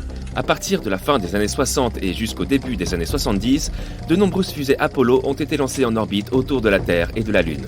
Lorsque le véhicule spatial atteignait une altitude d'environ 61 km, son premier étage, comprenant les moteurs, se séparait du corps principal. On pensait alors que ses composants étaient détruits ou perdus à jamais. Vraiment? En 2012, une équipe de spécialistes a découvert un ensemble de moteurs de fusées à 4 km au large des côtes de la Floride. Après 2 ans de restauration, ils ont été confiés au musée de l'aviation de Seattle, qui les expose au public.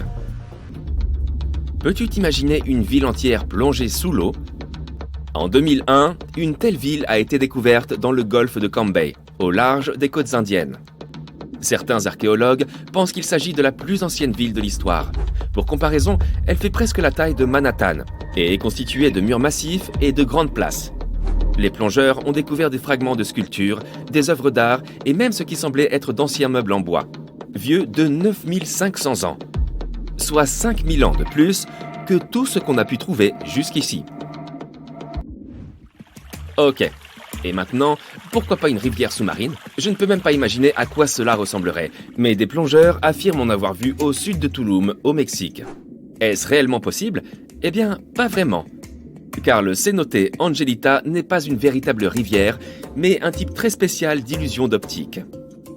Formé par une halocline, c'est-à-dire un nuage de sulfure d'hydrogène présent au fond de cette grotte sous-marine. Mais il se trouve que tu peux nager à travers ce nuage, ce qui te donnera l'impression de te déplacer dans une masse d'eau en mouvement. On ne trouve pas seulement des objets inanimés sous l'eau. Certaines découvertes concernent également des créatures marines plutôt effrayantes. Tu aimerais probablement éviter les méduses si tu ne raffoles pas des piqûres. Mais cette méduse géante, également connue sous le nom de méduse à crinière de lion, est la plus grande de son genre d'après ce que nous savons. En toute justice, tu ne tomberas dessus que si tu plonges dans les eaux des océans Arctique, Atlantique Nord et Pacifique Nord. Tu ne pourras pas la rater, car elle mesure 36 mètres de long avec ses tentacules. Ceux qui pratiquent la plongée en eau profonde sont nombreux à rêver de découvrir un jour un trésor perdu.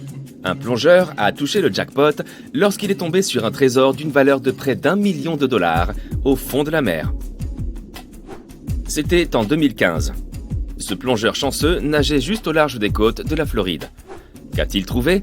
Eh bien, environ 51 pièces d'or, 12 mètres de chaîne en or et une pièce unique et rare qui avait été taillée spécialement pour le roi d'Espagne, Philippe V. En parlant de trésors perdus, il est arrivé aussi que des plongeurs trouvent des bateaux pirates. Ils ont découvert l'une de ces épaves en 2015, au large de la côte colombienne, datant du XVIIIe siècle.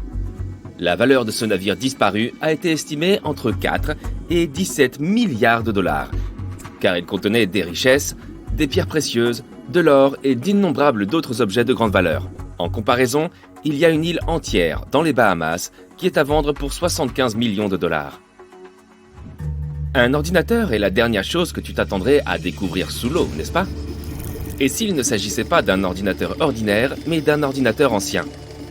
Un plongeur l'a découvert par hasard entre 1900 et 1901, sur le lieu d'un naufrage situé au large d'une île grecque. Les chercheurs pensent que cet étrange engin en pierre est la forme la plus ancienne d'un ordinateur.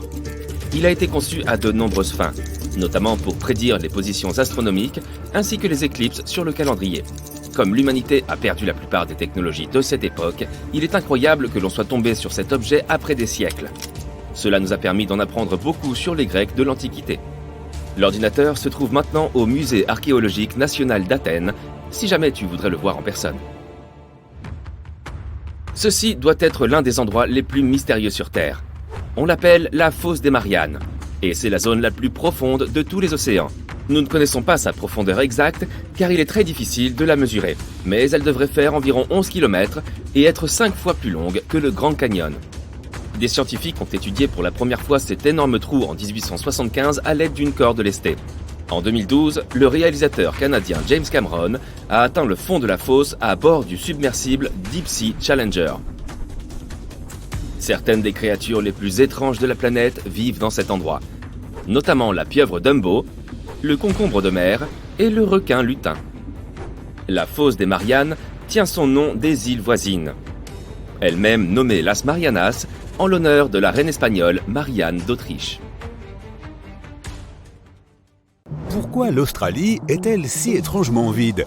Pourquoi n'avons-nous pas encore découvert une si grande partie de l'océan ? Notre planète est-elle une sphère parfaite ? Et la Terre était-elle autrefois plus violette que verte ? Tu ne connais sans doute pas les réponses à ces questions sur notre planète. Alors découvrons-les ensemble. L'Australie est vraiment immense. Pour comprendre à quel point, il faut savoir qu'elle est presque aussi grande que l'Europe entière. Mais avec seulement 26 millions d'habitants environ, l'Australie fait partie des pays ayant la plus faible densité de population. Elle ne pointe qu'au 55e rang mondial en termes de population, alors qu'elle possède la 6e plus grande superficie. Pourquoi une si grande partie du pays est-elle vide ? Une hypothèse plausible serait la présence de ces animaux dangereux qui se cachent derrière chaque pierre. Mais il y a une autre raison pour expliquer cela. La sécheresse de l'Australie fait que 85% de sa population vit à moins de 50 km des côtes et 80% vivent sur la côte est où les précipitations sont plus fréquentes. Toutefois, bien qu'il y ait clairement un manque de précipitations, seuls 20% de l'Australie constituent un désert invivable et seuls 40% sont considérés comme non habitables selon des critères humains. La consommation d'eau est plus élevée que les précipitations moyennes annuelles.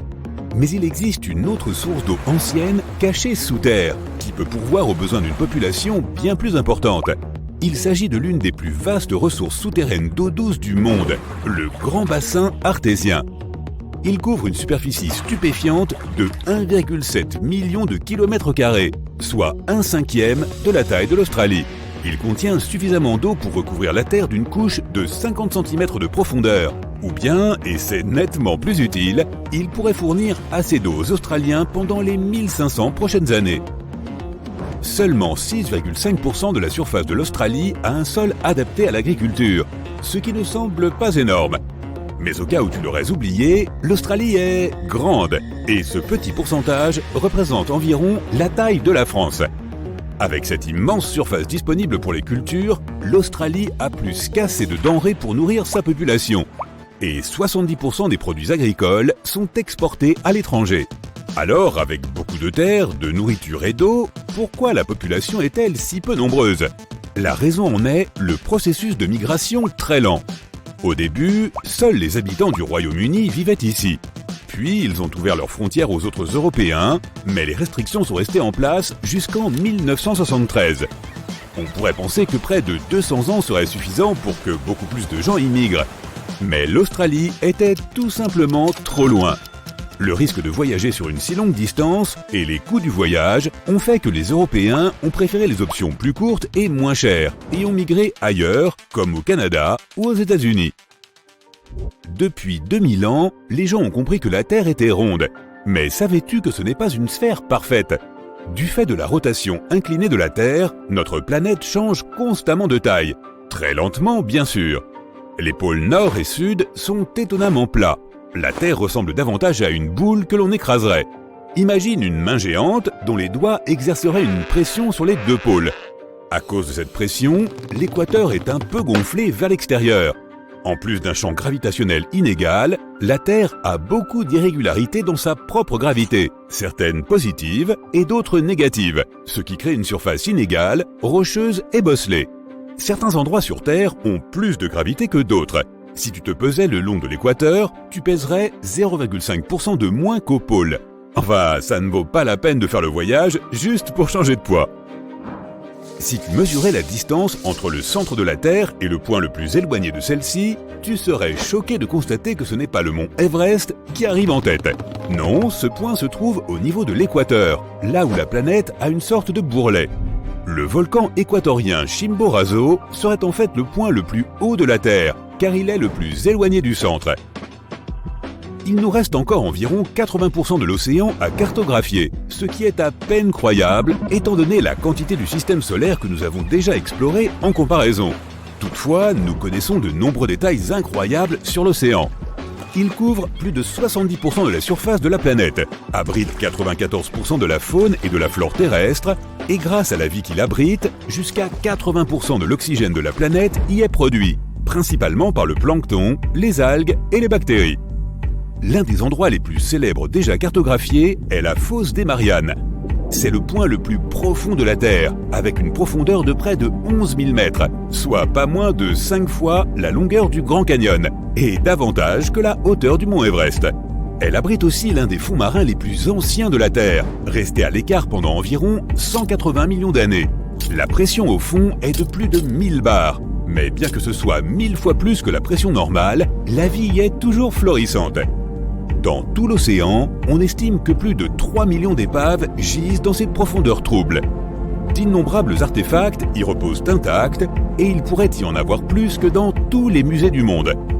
La dorsale médio-océanique est la plus longue du monde, atteignant 64 000 km, soit près de 10 fois la taille de la cordillère des Andes, qui est la plus longue chaîne de montagnes sur Terre. Le Soleil est à l'origine de la couleur bleutée de l'océan. Cette couleur ne provient pas de la réflexion du ciel, bien qu'ils soient tous les deux bleus pour la même raison. La surface de notre planète reçoit la lumière blanche du Soleil et elle absorbe plus fortement les lumières orange, rouge et jaune. Elle n'absorbe pas autant la lumière bleue, ce qui fait qu'elle y est réfléchie et parvient telle qu'elle jusqu'à nos yeux. Bien sûr, cela ne se produit qu'en fonction de la pureté de l'eau. Si l'eau est pleine de boue ou d'algues, elle disperse la lumière et efface le bleu naturel de l'eau. Il existe de nombreux facteurs qui déterminent les couleurs que nous voyons sur notre planète. Savais-tu que la Terre n'était pas verte autrefois? elle était violette.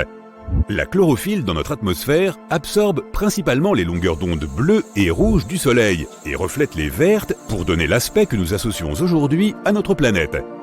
Il y a longtemps, un ancien microbe appelé rétinal dominait la Terre à la place de la chlorophylle.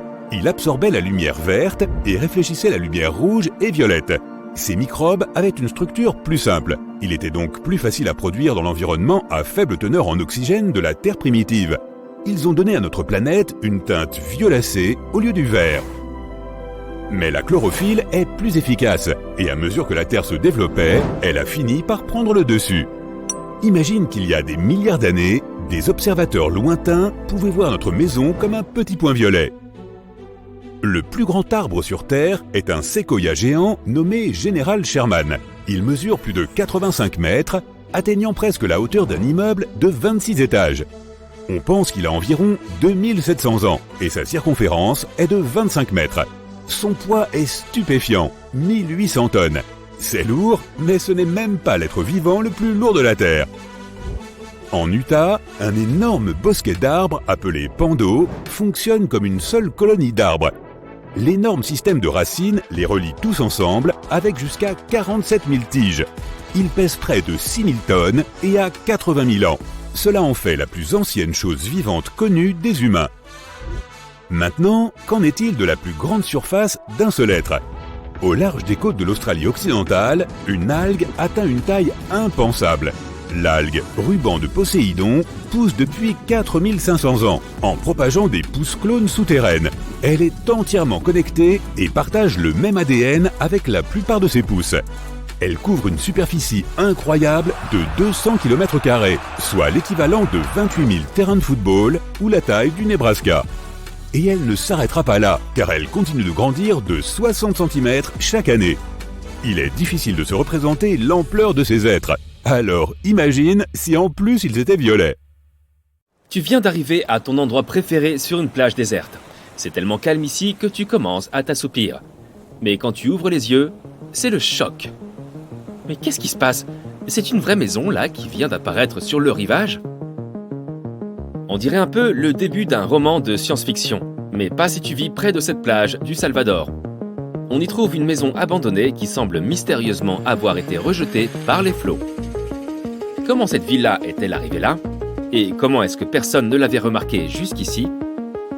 Cette énigmatique bâtisse se trouve à 60 km au sud de San Salvador, la capitale du Salvador. Les habitants disent que la maison était autrefois un hôtel, portant le nom de Puerto Ventura. À l'époque de sa construction, son principal attrait était le fait qu'il se trouvait vraiment très proche de la mer. Malheureusement, les contremaîtres ont dû faire quelques erreurs. Une raison à cela, c'est qu'il n'était pas nécessaire d'avoir un permis de construire officiel. L'hôtel était trop proche de l'eau et dangereusement exposé aux éléments. Cette villa, de style romain, se trouve à présent à seulement 15 mètres du bord de la mer lorsque la marée est basse. On ne peut y accéder que le matin. Car plus tard dans la journée, les marées remplissent complètement le rez-de-chaussée d'eau salée. Cet hôtel de 2 étages n'est désormais plus qu'une ruine. Sa façade est très impressionnante avec ses piliers à la romaine. Elle possède aussi de grandes fenêtres au 2e étage. Tu peux encore voir des parties de la structure en métal, ainsi de ce qu'il reste de la porte d'entrée du 2e étage. Il y a des gradins au sommet du bâtiment, les touristes viennent parfois s'y asseoir. De plus en plus de personnes parcourent la zone pour prendre des photos, même si arpenter la maison est un peu dangereux. On ignore depuis combien de temps elle se trouve là où elle est aujourd'hui. Mais certains des habitants affirment que ça fait au moins 20 ans. La plupart des gens ignoraient son existence jusqu'à sa découverte par un utilisateur de TikTok en 2021. Mais cela ne répond pas à la question. Comment l'hôtel s'est-il retrouvé à cet endroit ? C'est là que les choses deviennent un peu floues. Tandis que certains habitants prétendent que le bâtiment a été abandonné il y a des décennies, d'autres affirment qu'il a été déserté après le passage de l'ouragan Mitch dans la région en 1998. L'ouragan Mitch fut l'un des phénomènes météorologiques les plus violents jamais enregistrés en Amérique centrale. Pendant la tempête, les vents ont soufflé à une vitesse de 290 km/h. Et l'ouragan a duré environ 15 heures. Il a également causé d'immenses averses et par suite, il y a eu des inondations et de nombreux glissements de terrain. Étant construit si près du littoral, l'ancien hôtel avait peu de chances de résister à ces conditions météorologiques extrêmes. Et il aura été littéralement entraîné. Après un moment passé sous le soleil brûlant, tu rêveras peut-être de boules de neige rejetées sur le rivage. Tu sais, pour que la température baisse un peu. Je ne plaisante pas. Cet étrange phénomène naturel s'est bel et bien produit en 2016. Une étendue d'environ 18 km le long de la côte du golfe de l'Ob, en Sibérie occidentale, a été recouverte par d'énormes boules de neige. À cause des basses températures, des petits morceaux de glace ont commencé à se former dans l'eau. Ensuite, le vent et les vagues les ont roulés et transformés en de gigantesques boules de neige. Certaines d'entre elles faisaient la taille de balles de tennis, mais d'autres faisaient jusqu'à 1 mètre de large. En 2012, une moto Harley-Davidson Night Train de 2004 est arrivée sur le rivage d'une plage de Colombie-Britannique. Elle avait été soigneusement placée à l'intérieur d'un conteneur de transport. Cela a pris du temps, mais on a fini par retrouver son propriétaire. Il s'appelait Ikuo Yokoyama. Et il avait perdu sa moto après le tsunami qui a frappé le Japon le 11 mars 2011. Pour arriver à sa destination finale, cette Harley-Davidson a parcouru plus de 6500 km. Pour célébrer son voyage et son arrivée, Yokoyama a fait don de la moto au musée Harley-Davidson de Milwaukee. Elle y est exposée depuis, des fois que tu voudrais la voir. Ce phénomène étrange te donnera l'impression que quelqu'un a renversé du liquide vaisselle sur la plage. Mais cela arrive souvent dans le Queensland. L'écume de mer y recouvre complètement le rivage plusieurs fois par an. Cela se produit surtout après une tempête, lorsque les vagues de l'océan déplacent la matière organique dissoute dans l'eau. En gros, c'est comme une machine à glace géante. Après le cyclone Debbie en mars 2017, certaines plages ont dû être fermées en raison des énormes quantités d'écume blanche. Le vent a même emporté une partie de cette écume dans les villes voisines, faisant croire aux habitants qu'il neigeait. Serais-tu surpris de voir un dé en métal rouillé de 2 mètres sur 2 échouer sur la plage de ton patelin? Parce qu'en 2017, les habitants de Cœur d'Allen, dans l'Idaho, l'ont certainement été. Il s'avère qu'il s'agissait d'un vieux réservoir de stockage. Quelqu'un avait décidé de l'embellir un peu en ajoutant des taches blanches pour le faire ressembler à un dé. En 1992, des milliers de canards en caoutchouc ont été échoués en mer après que le grand porte-conteneurs qui les transportait ait été frappé par une vague. Comme tu peux l'imaginer, les canards ont commencé à apparaître dans le monde entier, à Hawaï, en Alaska, en Amérique du Sud, en Australie, en Europe et même dans l'Arctique. On estime que quelques centaines de ces canards en caoutchouc malchanceux errent encore dans les océans. Fait intéressant, ils se sont révélés très utiles pour les scientifiques. En se basant sur leurs mouvements, les chercheurs ont pu suivre les directions des courants marins. Si tu aimes les dinosaures, tu seras heureux d'apprendre que les océans peuvent aussi rejeter des fossiles sur la terre ferme. En 2018, une grande mâchoire de dinosaure est apparue à Lilstock Beach dans le Somerset en Angleterre. Elle appartenait à un dinosaure appelé Ichthyosaurus. Grâce à cela, les scientifiques ont pu faire une découverte impressionnante. Avant, ils pensaient que l'Ichthyosaurus pouvait atteindre une longueur maximale d'environ 21 mètres. Mais après avoir étudié cette mâchoire, ils ont dû recalculer la taille de la créature. Et ils ont conclu que l'Ichthyosaurus pouvait mesurer jusqu'à 26 mètres. Le mégalodon fut l'un des plus grands prédateurs de l'histoire de notre planète. Il vivait presque partout sur le globe, sauf près des pôles. Comment le savons-nous ? Parce que des dents de mégalodon apparaissent encore aujourd'hui de temps en temps sur les plages. L'une de ces dents stupéfiantes, qui mesurait bien plus de 50 cm, a été découverte dans une rivière en Croatie. Comme ces créatures ont disparu depuis environ 3 millions d'années, leurs dents sont très prisées par les collectionneurs de fossiles.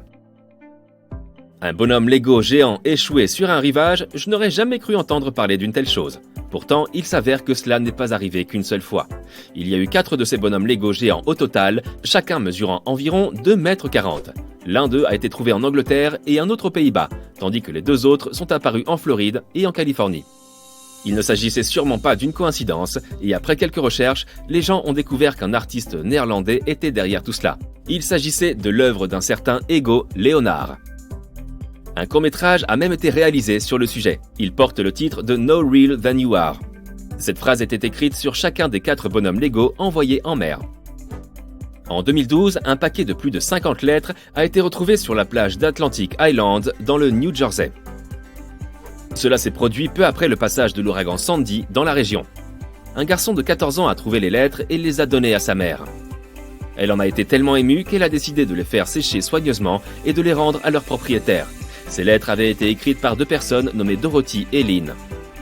Elles étaient datées de 1942 à 1948. La dernière fut écrite une semaine avant leur mariage. Avec l'aide d'un site de généalogie en ligne, la femme a réussi à joindre Dorothy et lui a remis son courrier à 88 ans. Elle vivait désormais dans une maison de retraite. De l'extérieur, la surface de ce lac ressemble au reste d'une catastrophe. Des troncs d'arbres vides émergent des eaux turquoises. Le lac est entouré de montagnes, ce qui en fait un endroit calme mais inquiétant. Mais ceux qui osent nager sous ces eaux dangereuses vont bientôt découvrir un tout nouveau monde. Ce n'est pas le début d'un conte de fées. C'est l'histoire réelle du lac Kaindi, situé à Sati, au Kazakhstan. En 1911, un tremblement de terre a provoqué un important glissement de terrain à cet endroit. La vallée ainsi formée s'est remplie d'eau de pluie, submergeant pratiquement la forêt. Les arbres situés au-dessus des eaux peuvent sembler bien tristes, mais sous la surface, ils rappellent une forêt sous-marine. Comme les eaux sont cristallines la plupart du temps, tu peux toujours voir cette vue fascinante même depuis les rives. L'eau glacée du lac complique les choses et peut parfois s'avérer dangereuse. Sans oublier les algues, les plantes et les arbres immergés qui peuvent rapidement devenir des obstacles potentiellement dangereux. J'aime bien les bains chauds et fumants, mais ce lac bouillant dont je vais te parler appartient plutôt à la catégorie des rêves terrifiants. Il est situé sur l'île de la Dominique, dans les Caraïbes, et ses eaux ont une température comprise entre 82 et 92 degrés Celsius. Et ce n'est que sur le bord, car personne n'a jamais osé atteindre le milieu du lac pour mesurer sa température au centre. Il est vrai que la chaleur peut baisser de temps en temps, mais on ne sait jamais quand ces eaux peuvent recommencer à bouillir. L'endroit est également dangereux en raison des gaz qu'il dégage, comme le dioxyde de carbone. L'odeur n'est pas agréable, crois-moi, mais c'est surtout à cause du soufre présent dans l'air vaporeux. Ce lac, apparemment calme, recèle également une dangereuse surprise. Le lac Monoun est situé dans la province de l'Ouest, au Cameroun. C'est l'un des rares lacs en éruption sur toute la planète, semblable à un volcan. Et la plupart du temps, il le fait sans aucun avertissement. Sa dernière éruption remonte à 1894, date à laquelle il a causé de sérieux dégâts. Le mécanisme chimique de ces lacs fonctionne comme une canette de soda que l'on secoue avant de l'ouvrir. Des gaz dangereux se trouvent au fond des eaux, si bien que toute perturbation à la surface peut déclencher leur éruption. Le lac Natron, en Tanzanie, est peut-être beau à regarder en raison de sa couleur particulièrement rougeâtre. Mais ce n'est certainement pas un endroit où l'on a envie de se baigner. Si l'eau est extrêmement salée, elle se combine également avec des algues, qui, soit dit en passant, sont responsables de la coloration. Et ce n'est même pas ce qu'il y a de plus risqué. Le lac Natron a des niveaux de pH si élevés qu'ils deviennent corrosifs. Si tu mouilles un morceau de tissu teint dans ce lac, il sera bientôt dépourvu de sa couleur. Ces niveaux élevés d'acidité peuvent également causer de sérieux problèmes à la peau humaine. Tout n'est pas mauvais pour certaines créatures, car le lac Natron est le seul endroit où vivent plus de 2,5 millions de petits flamants roses. Ces eaux acides et saumâtres assurent leur survie. Il n'est donc pas étonnant qu'ils aiment rester dans les parages. Le risque que représente le lac Nicaragua est moins lié à la chimie qu'à ses habitants. Situé à la frontière du Costa Rica et du Nicaragua, c'est le plus grand lac d'eau douce d'Amérique centrale. À première vue, tu ne penseras pas qu'il peut être dangereux. Mais à cause des requins taureaux qui l'habitent, je te déconseille de t'y baigner. Les requins ont tendance à être des créatures imprévisibles et parfois intimidantes. De plus, ils sont prêts à tout manger si nécessaire. Les scientifiques ont d'abord cru que cette espèce de requin se trouvait uniquement dans ce lac. Mais ils ont vite découvert que des gens avaient vu les mêmes requins dans la mer des Caraïbes. Ces créatures étonnantes traversent non seulement une distance de plus de 193 km pour arriver jusqu'ici, mais peuvent également s'adapter à l'eau douce, ce que tous les poissons ne peuvent pas faire. Le grand trou bleu du Belize peut sembler séduisant pour les plongeurs. Je veux dire qu'il est d'un bleu magnifique et qu'il est assez proche du continent, à environ 100 km. Le problème est que sous la surface de ces eaux tranquilles se trouve une série de tunnels complexes qui contiennent de nombreux types de coraux et d'autres espèces sauvages. Ce sont ces grottes qui rendent la plongée dans le grand trou bleu compliquée. De plus, les spécialistes ont découvert qu'en s'enfonçant dans les eaux, les créatures sont de moins en moins nombreuses. Pourquoi ? À cause d'une couche cachée de sulfure d'hydrogène qui s'étend sur toute la largeur du gouffre. Comme il n'y a pas d'oxygène, aucune créature ne peut survivre à cette profondeur. Le lac Lanier est le plus grand lac de l'État de Géorgie. Il accueille chaque année un grand nombre de visiteurs, environ 11 millions, soit à peu près autant que le musée du Louvre à Paris. Malgré sa popularité, de nombreux accidents se produisent sur ce lac et personne ne sait exactement pourquoi. L'une des explications pourrait se trouver sous la surface de ce lac mystérieux. On y trouve beaucoup de débris et de gravats, ainsi que des objets jetés au hasard, comme des bateaux, des chaises de jardin et même du fil de pêche. Tout cela crée une course d'obstacles sous-marine difficile. Avec en plus une faible visibilité à la surface du lac, cet endroit peut devenir dangereux à naviguer. Le Grand Prismatic Spring, situé dans le parc national de Yellowstone, qui s'étend sur les États du Wyoming, du Montana et de l'Idaho, est un autre exemple de lac où l'on a l'impression que quelqu'un a fait un montage Photoshop avec les montagnes. Il est totalement interdit de se baigner ici. Il fait 87 degrés Celsius au centre, presque proche de l'ébullition. Et l'anneau le plus extérieur atteint environ 55 degrés, d'où les couleurs. Comme le centre de l'eau est bien trop chaud pour que la vie puisse s'y développer, rien ne trouble la surface. L'absence d'organismes vivants crée ce bleu vif qui semble presque peint. Sur la petite île méditerranéenne de Chypre, il n'y a pas beaucoup de pluie pendant l'été. C'est pourquoi certains plans d'eau deviennent si secs qu'à certains endroits, ils sont recouverts d'une couche de sel cuit. C'est le cas du lac salé de Larnaca. Ne te laisse pas tromper par ce paysage sinistre. Ces terres peuvent facilement devenir un piège. En effet, il est facile de confondre une surface sèche avec une fine couche de sel qui recouvre de l'eau ou de la boue. De plus, sous la croûte se trouvent des cristaux de sel qui peuvent causer des problèmes de peau.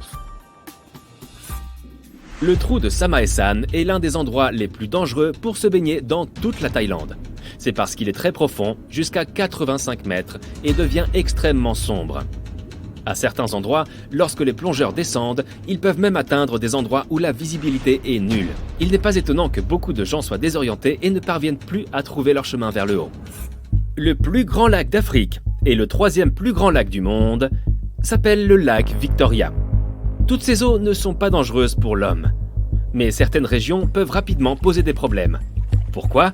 En partie parce qu'il possède son propre système météorologique indépendant, et cela rend le temps vraiment peu fiable. Il peut passer de clair et ensoleillé à épouvantable en quelques secondes. Je veux dire, qui voudrait se retrouver à nager au milieu d'une tempête, n'est-ce pas ? Le lac Poustoye est situé en Sibérie. Donc je suppose que je n'ai pas besoin de te dire que ces eaux sont extrêmement froides. Mais si tu regardes le lac, il n'y a rien d'extraordinaire dans ces eaux. Est-ce complètement vrai ? Très probablement pas. Et les gens ont tendance à éviter de se baigner ici à tout prix, même s'ils peuvent résister aux eaux glaciales. Alors, qu'est-ce qui rend le lac Poustoye si mystérieux et dangereux ? Eh bien, rien ne semble vouloir vivre ici, et les scientifiques n'ont pas encore découvert pourquoi. Ils ont essayé de remplir le lac avec de nombreux types de poissons et diverses espèces de plantes pour voir s'ils pouvaient survivre dans les eaux, mais les résultats ont été décevants. Comme nous ne savons pas exactement pourquoi il est si difficile de survivre ici, ne cours pas encore chercher ton maillot de bain. Il est préférable que tu restes à l'écart. Pigé, tu n'as pas besoin de me le dire 2 fois. Tu te trouves en Afrique. Ici, la faune et la flore sont uniques, foyer d'une grande variété de cultures et de langues. Surtout, l'Afrique abrite le plus grand désert chaud du monde, le Sahara. Il fait jour et tu as soif d'eau et d'ombre. Tu marches depuis des jours à la recherche d'une de ces précieuses oasis. Tu sens que tu es proche, mais l'horizon ne cesse de s'étendre et de se prolonger. Ton esprit est fatigué et ton corps souffre vraiment de la chaleur. C'est comme si tu avais mangé une assiette entière de piment et encore plus, à en juger par la quantité de sueur que tu transpires. Et quand je dis chaud, je veux dire 38 degrés Celsius en moyenne. Pas étonnant que cela se produise. Après tout, tu te trouves dans le désert le plus chaud du monde. Je dis désert chaud, car les plus grands paysages désertiques sont en fait des paysages froids, situés en Antarctique et en Arctique. Le désert glacé de l'Antarctique fait plus ou moins la taille d'1 million de lacs. Oui, je parle bien de l'aéroport international de Los Angeles. Le désert arctique est juste un peu plus petit que ça. Au cas où tu ne le saurais pas, le désert du Sahara est situé en Afrique du Nord et s'étend de l'océan Atlantique jusqu'à la mer Rouge. Il occupe une superficie suffisante pour placer environ 100 000 parcs à thème de Disney World côte à côte. Selon les scientifiques, ces frontières sont en train de s'étendre. Les déserts se forment généralement dans les régions subtropicales, en raison de ce que l'on appelle la circulation de Hadley.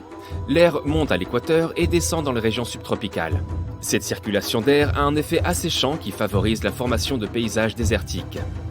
Depuis les années 1920, on estime que le Sahara s'est étendu de plus de 10%. Comment cela se produit-il ? Eh bien, commençons par le début. Tu sais probablement que le désert du Sahara est l'un des endroits les plus inhospitaliers du monde de nos jours. Pour info, pour qu'un endroit soit considéré comme un désert, il doit recevoir moins de 10 cm de pluie par an. En raison de ce très faible indice de précipitation, les déserts sont traditionnellement des endroits secs et arides. Il y a peu d'humidité dans l'air et les températures diurnes peuvent atteindre 54 degrés Celsius. En général, il n'y a pas beaucoup de vie animale et végétale à cause du manque d'eau. Mais dans le cas du Sahara, cela n'a pas toujours été le cas. Il peut être difficile d'imaginer l'Afrique du Nord sans les tonnes de sable qu'elle possède aujourd'hui. Mais il y a environ 20 000 ans, le Sahara était en fait une grande oasis. Des découvertes récentes montrent des preuves évidentes de ce que les scientifiques appellent désormais le Sahara vert. Au milieu des années 1800, un explorateur allemand qui traversait le Sahara a découvert des peintures et des gravures que des artistes nomades avaient laissées derrière eux. Ce qu'il a vu dans ces peintures ne ressemblait en rien à ce qui l'entourait réellement. Au lieu d'un paysage aride avec seulement des chameaux et une végétation désertique, les peintures rupestres représentaient des animaux de la jungle tels que des girafes et des hippopotames. Il y avait même des images de bétail et d'animaux de pâturage comme des bovins et des moutons, ce qui semble impossible pour le Sahara d'aujourd'hui. Les artistes dessinent généralement ce qu'ils voient autour d'eux. C'est pourquoi cette découverte a vraiment intrigué l'explorateur allemand. Les dessins étaient si précis que les artistes ont dû avoir un contact étroit avec ces animaux. On peut trouver cet art rupestre dans toute la partie nord du continent africain, du Sahara occidental à l'Arabie saoudite. Les géologues se sont rapidement intéressés eux aussi à cette question et ont trouvé les premiers indices que cela pouvait signifier. Ils ont pu confirmer qu'en fait, l'Afrique du Nord était autrefois beaucoup plus humide. Ils ont trouvé des preuves dans les sédiments des eaux profondes au large des côtes de la Mauritanie. Des carottes de sable et de boue sous-marine, également connues sous le nom de couches d'air saharien, ont montré aux géologues qu'en fait, un Sahara vert était possible. Plus la poussière s'échappe du désert et se dépose au fond de l'océan, plus le climat de la région est sec. Les carottes de sédiments montrent qu'il y avait beaucoup moins de poussière, 2 fois moins, en provenance d'Afrique du Nord pendant la période humide. Cette période est liée au cycle naturel de la Terre. Normalement, la Terre tourne selon une inclinaison de 23,5 degrés. Mais cet angle n'est pas constant et change au fil du temps. L'inclinaison de la Terre est responsable de la quantité de lumière que reçoit chaque hémisphère. Elle affecte plusieurs fonctions de l'écosystème de la planète. À l'époque du Sahara vert, la Terre recevait entre 4 et 8% de plus de lumière solaire qu'aujourd'hui. Ainsi, lorsque la Terre s'est inclinée il y a environ 20 000 ans, l'hémisphère nord a reçu plus de lumière solaire directe, ce qui a affecté les niveaux d'humidité dans la région. Le réchauffement de l'hémisphère nord a eu une incidence sur le fonctionnement des moussons, plus particulièrement la mousson d'Afrique de l'Ouest. Les moussons sont des systèmes de vent qui affectent l'indice de précipitation et les niveaux d'humidité d'une région. Lorsqu'une partie du globe se réchauffe, cela permet à davantage d'air de s'élever. Il se combine avec le vent pour attirer l'humidité dans l'atmosphère. Petit à petit, l'Afrique du Nord est également devenue plus humide. Cette humidité supplémentaire a rendu le Sahara si irrigué qu'il y avait de véritables étendues d'eau dans la région. Avec la croissance de la végétation, les plantes ont mieux retenu l'humidité que le sable nu. Il existe des preuves de l'existence de bassins naturels dans tout le Sahara et de lacs si grands qu'ils pourraient y contenir tous les grands lacs des États-Unis. Les archéologues ont découvert des preuves de l'existence de communautés dynamiques dans ce qui est aujourd'hui une zone aride. Apparemment, les cultures anciennes ont su tirer pleinement parti de la période humide de l'Afrique. Selon les chercheurs, la population humaine a atteint son apogée dans le Sahara il y a environ 9000 ans. On trouve des traces de foyers, d'outils de chasse, d'hameçons et même de monticules d'eau de poissons. Les archives montrent qu'il y a eu plus de 230 périodes vertes sur une période de 8 millions d'années. Le rayonnement solaire change constamment en raison des cycles orbitaux naturels. C'est pourquoi la Terre assistera très certainement à un autre épisode de Sahara vert. Cela pourrait être dans des milliers d'années, certes, mais cela arrivera. De la même manière que le Sahara deviendra vert, il deviendra aussi de nouveau jaune. Disons-le comme ça pour résumer. Il suffira d'une inclinaison axiale importante et de quelques années de réajustement. Cependant, un autre phénomène retient actuellement l'attention des scientifiques. Des études récentes de la National Science Foundation, menées par l'Université du Maryland, montrent que le Sahara s'est étendu de 10% au cours des 90 dernières années. Ce phénomène se dénomme désertification, ce qui signifie littéralement que les terres fertiles se transforment en terres désertiques. Le désert du Sahara progresse désormais dans la région semi-aride du Sahel. En 1950, cette région comptait 31 millions d'habitants. Aujourd'hui, sa population dépasse les 100 millions d'habitants. Cette croissance démographique rapide a largement contribué à l'expansion du Sahara. Les agriculteurs, autrefois nomades, ont commencé à se sédentariser. L'utilisation des terres s'est intensifiée, ce qui a contribué à affaiblir le sol. La demande de nourriture a entraîné une surexploitation des terres, de sorte qu'une part encore plus grande de celle-ci s'est transformée en désert.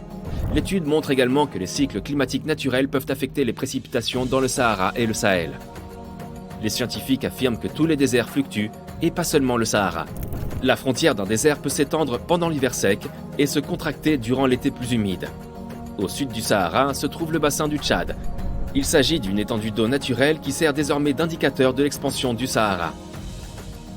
Le bassin du Tchad est situé dans la région où le Sahara progresse vers le sud. Un expert en atmosphère et en océan de l'Université du Maryland explique que les précipitations ont fortement diminué dans toute la région.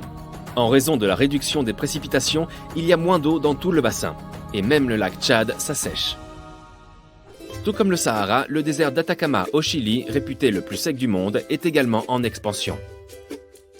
Il est situé au nord de la ville de Santiago, et sa frontière sud s'étend vers la capitale chilienne. Le climat devient de plus en plus sec ici, et la ville de Santiago risque de devenir elle-même une région aride ou semi-aride. Les vallées autrefois fertiles des rivières locales, qui ont vécu de l'agriculture et de l'élevage pendant de nombreuses générations, perdent leurs revenus à mesure que la terre chilienne se transforme en désert. Depuis 2010, Santiago a reçu seulement un tiers de ses précipitations habituelles. En dehors de la ville, les agriculteurs creusent des trous à la recherche de l'or bleu, c'est-à-dire tout simplement l'eau. La situation ici est très similaire à celle du Sahel. Alors dis-moi, as-tu été aussi surpris que moi de découvrir ce qui se passe dans la région sahélienne ? N'hésite pas à partager dans les commentaires ci-dessous. Partons à la découverte d'une ville entourée de montagnes et de forêts au nord de l'État de New York. Cette ville, Lake George, est située au bord d'un grand lac. Beaucoup de gens s'y rendent pour pêcher, faire du bateau et d'autres activités aquatiques. Tu peux y croiser de nombreux pêcheurs, des athlètes et ce gars qui crie sur la rive du lac. Lake George est l'un des endroits les plus populaires au nord de... Attends une seconde, quoi ? Un gars qui crie ? Qu'est-ce que ça veut dire ? C'est bien ça. Les gens s'approchent de la rive, se tournent vers le lac et les montagnes et se mettent à crier très fort. C'est assez bizarre vu de l'extérieur. Voilà un jeune homme qui crie, puis il part. Une fille prend sa place. Elle crie, puis te propose de faire la même chose. Ok. Tu prends sa place, tu te tournes vers le lac et tu cries. Waouh! Tu entends l'écho de ta voix. C'est comme si tu avais crié dans un mégaphone géant. Ton cri est distordu. C'est incroyable. Tu t'approches encore de la rive et tu cries une deuxième fois. Mais cette fois, plus rien. Tu t'entends crier normalement. Tu te remets exactement au même endroit qu'auparavant et là, ça remarche. Tu entends encore une fois l'écho. Mais comment c'est possible ? Regarde où tu as mis tes pieds, te dit la fille. Tu te tiens sur une plateforme ronde en béton sur laquelle est gravée une boussole. Sur cette boussole, il y a une carte du lac. Dans le centre de cette carte, il y a deux lignes de la boussole qui se croisent en formant un X. Tous ceux qui se placent exactement à cet endroit entendront un écho incroyable.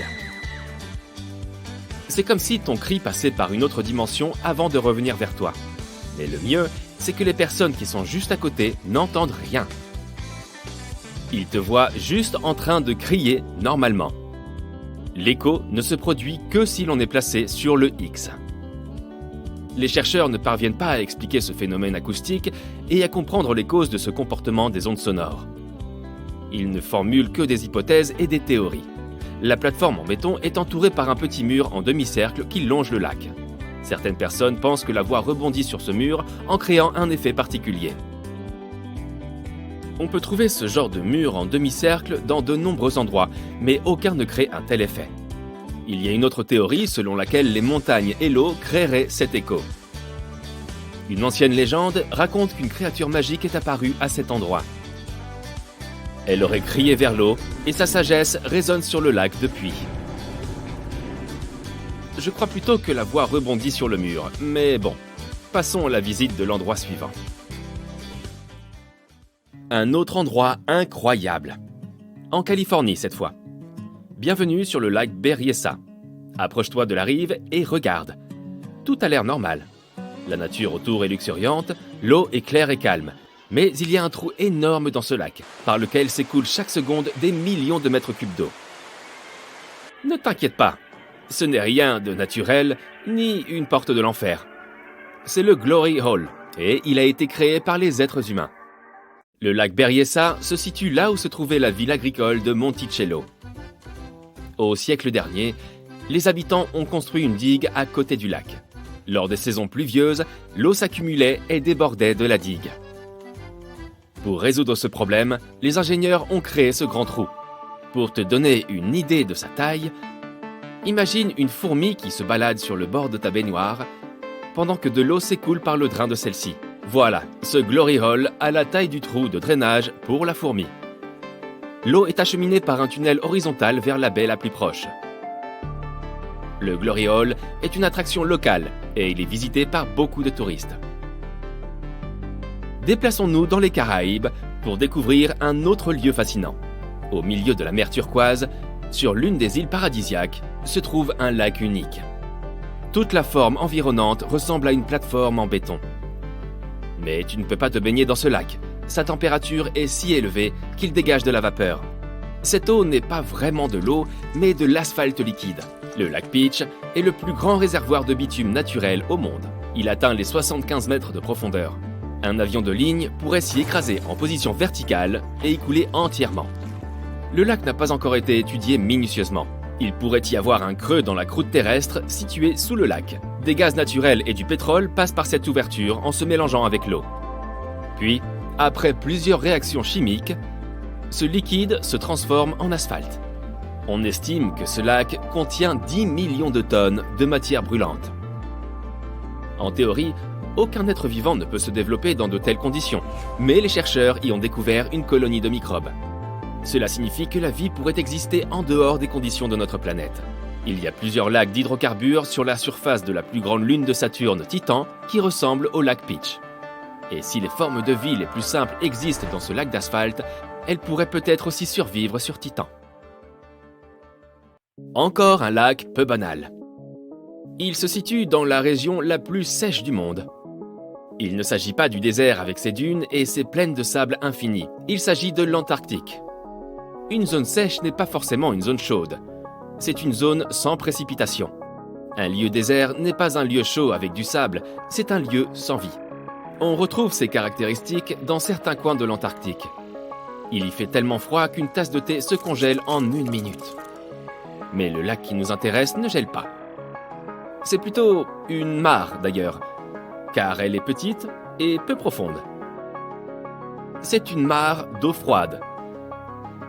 Cette eau ne gèle pas, parce que le lac Don Juan, c'est son nom, est l'un des réservoirs les plus salés du monde et ce sel empêche l'eau de geler. Le plus intéressant, c'est que les chercheurs ne savent toujours pas comment le lac s'est formé à cet endroit. Étape suivante, on part au sud de la Tunisie. En 2014, un lac étrange est apparu de nulle part, en plein milieu du désert. Personne ne sait exactement quand ce lac est né, car cette zone est peu peuplée. Les bergers de passage se sont aperçus les premiers de l'existence de ce lac. Ils en ont parlé aux habitants du coin. Quelques heures plus tard, des centaines de personnes se sont déplacées pour se baigner dans l'eau fraîche. L'endroit était devenu très populaire, mais quelques jours plus tard, un phénomène étrange s'est produit. L'eau était devenue vert foncé. Les habitants ne se sont pas inquiétés et ils ont continué à se baigner. Mais lorsque les chercheurs se sont intéressés à ce phénomène, ils ont immédiatement interdit la baignade. Ils ont déclaré qu'il s'agissait d'eau croupie, Ce lac ne se ressource pas grâce à des courants souterrains, ni grâce à la pluie. L'eau est d'abord devenue boueuse et sale, puis ensuite elle est devenue verte. Ce lac contenait des algues et de grandes quantités de bactéries dangereuses pour l'être humain. Les chercheurs ont aussi découvert des réserves de phosphate dans les environs. Cette substance peut se dégrader et devenir radioactive. Les habitants n'ont hélas pas pris les chercheurs au sérieux. Imagine que tu es en train de marcher dans le désert, sous un soleil intense, et d'un coup tu vois un lac vert bien frais. Difficile de résister. La naissance de ce lac reste un mystère. Certains experts pensent qu'il s'agit simplement d'un trou rempli d'eau de pluie. L'eau s'est probablement accumulée à l'ombre des pierres qui entourent le canyon. Mais selon une autre théorie, plus inquiétante, ce lac se serait formé à la suite d'un tremblement de terre. L'activité sismique a probablement cassé la croûte terrestre au-dessus d'une nappe phréatique. Les sources souterraines se sont infiltrées en surface et ont rempli cette crevasse. Cela signifie que toute cette eau pourrait être drainée d'un coup. C'est un peu comme si tu enlevais le bouchon de ta baignoire. Un autre petit tremblement de terre pourrait tout chambouler. Et dans un tel cas, la terre récupérerait toute l'eau du lac. Espérons qu'il n'y ait pas de nageurs dedans si cela devait arriver.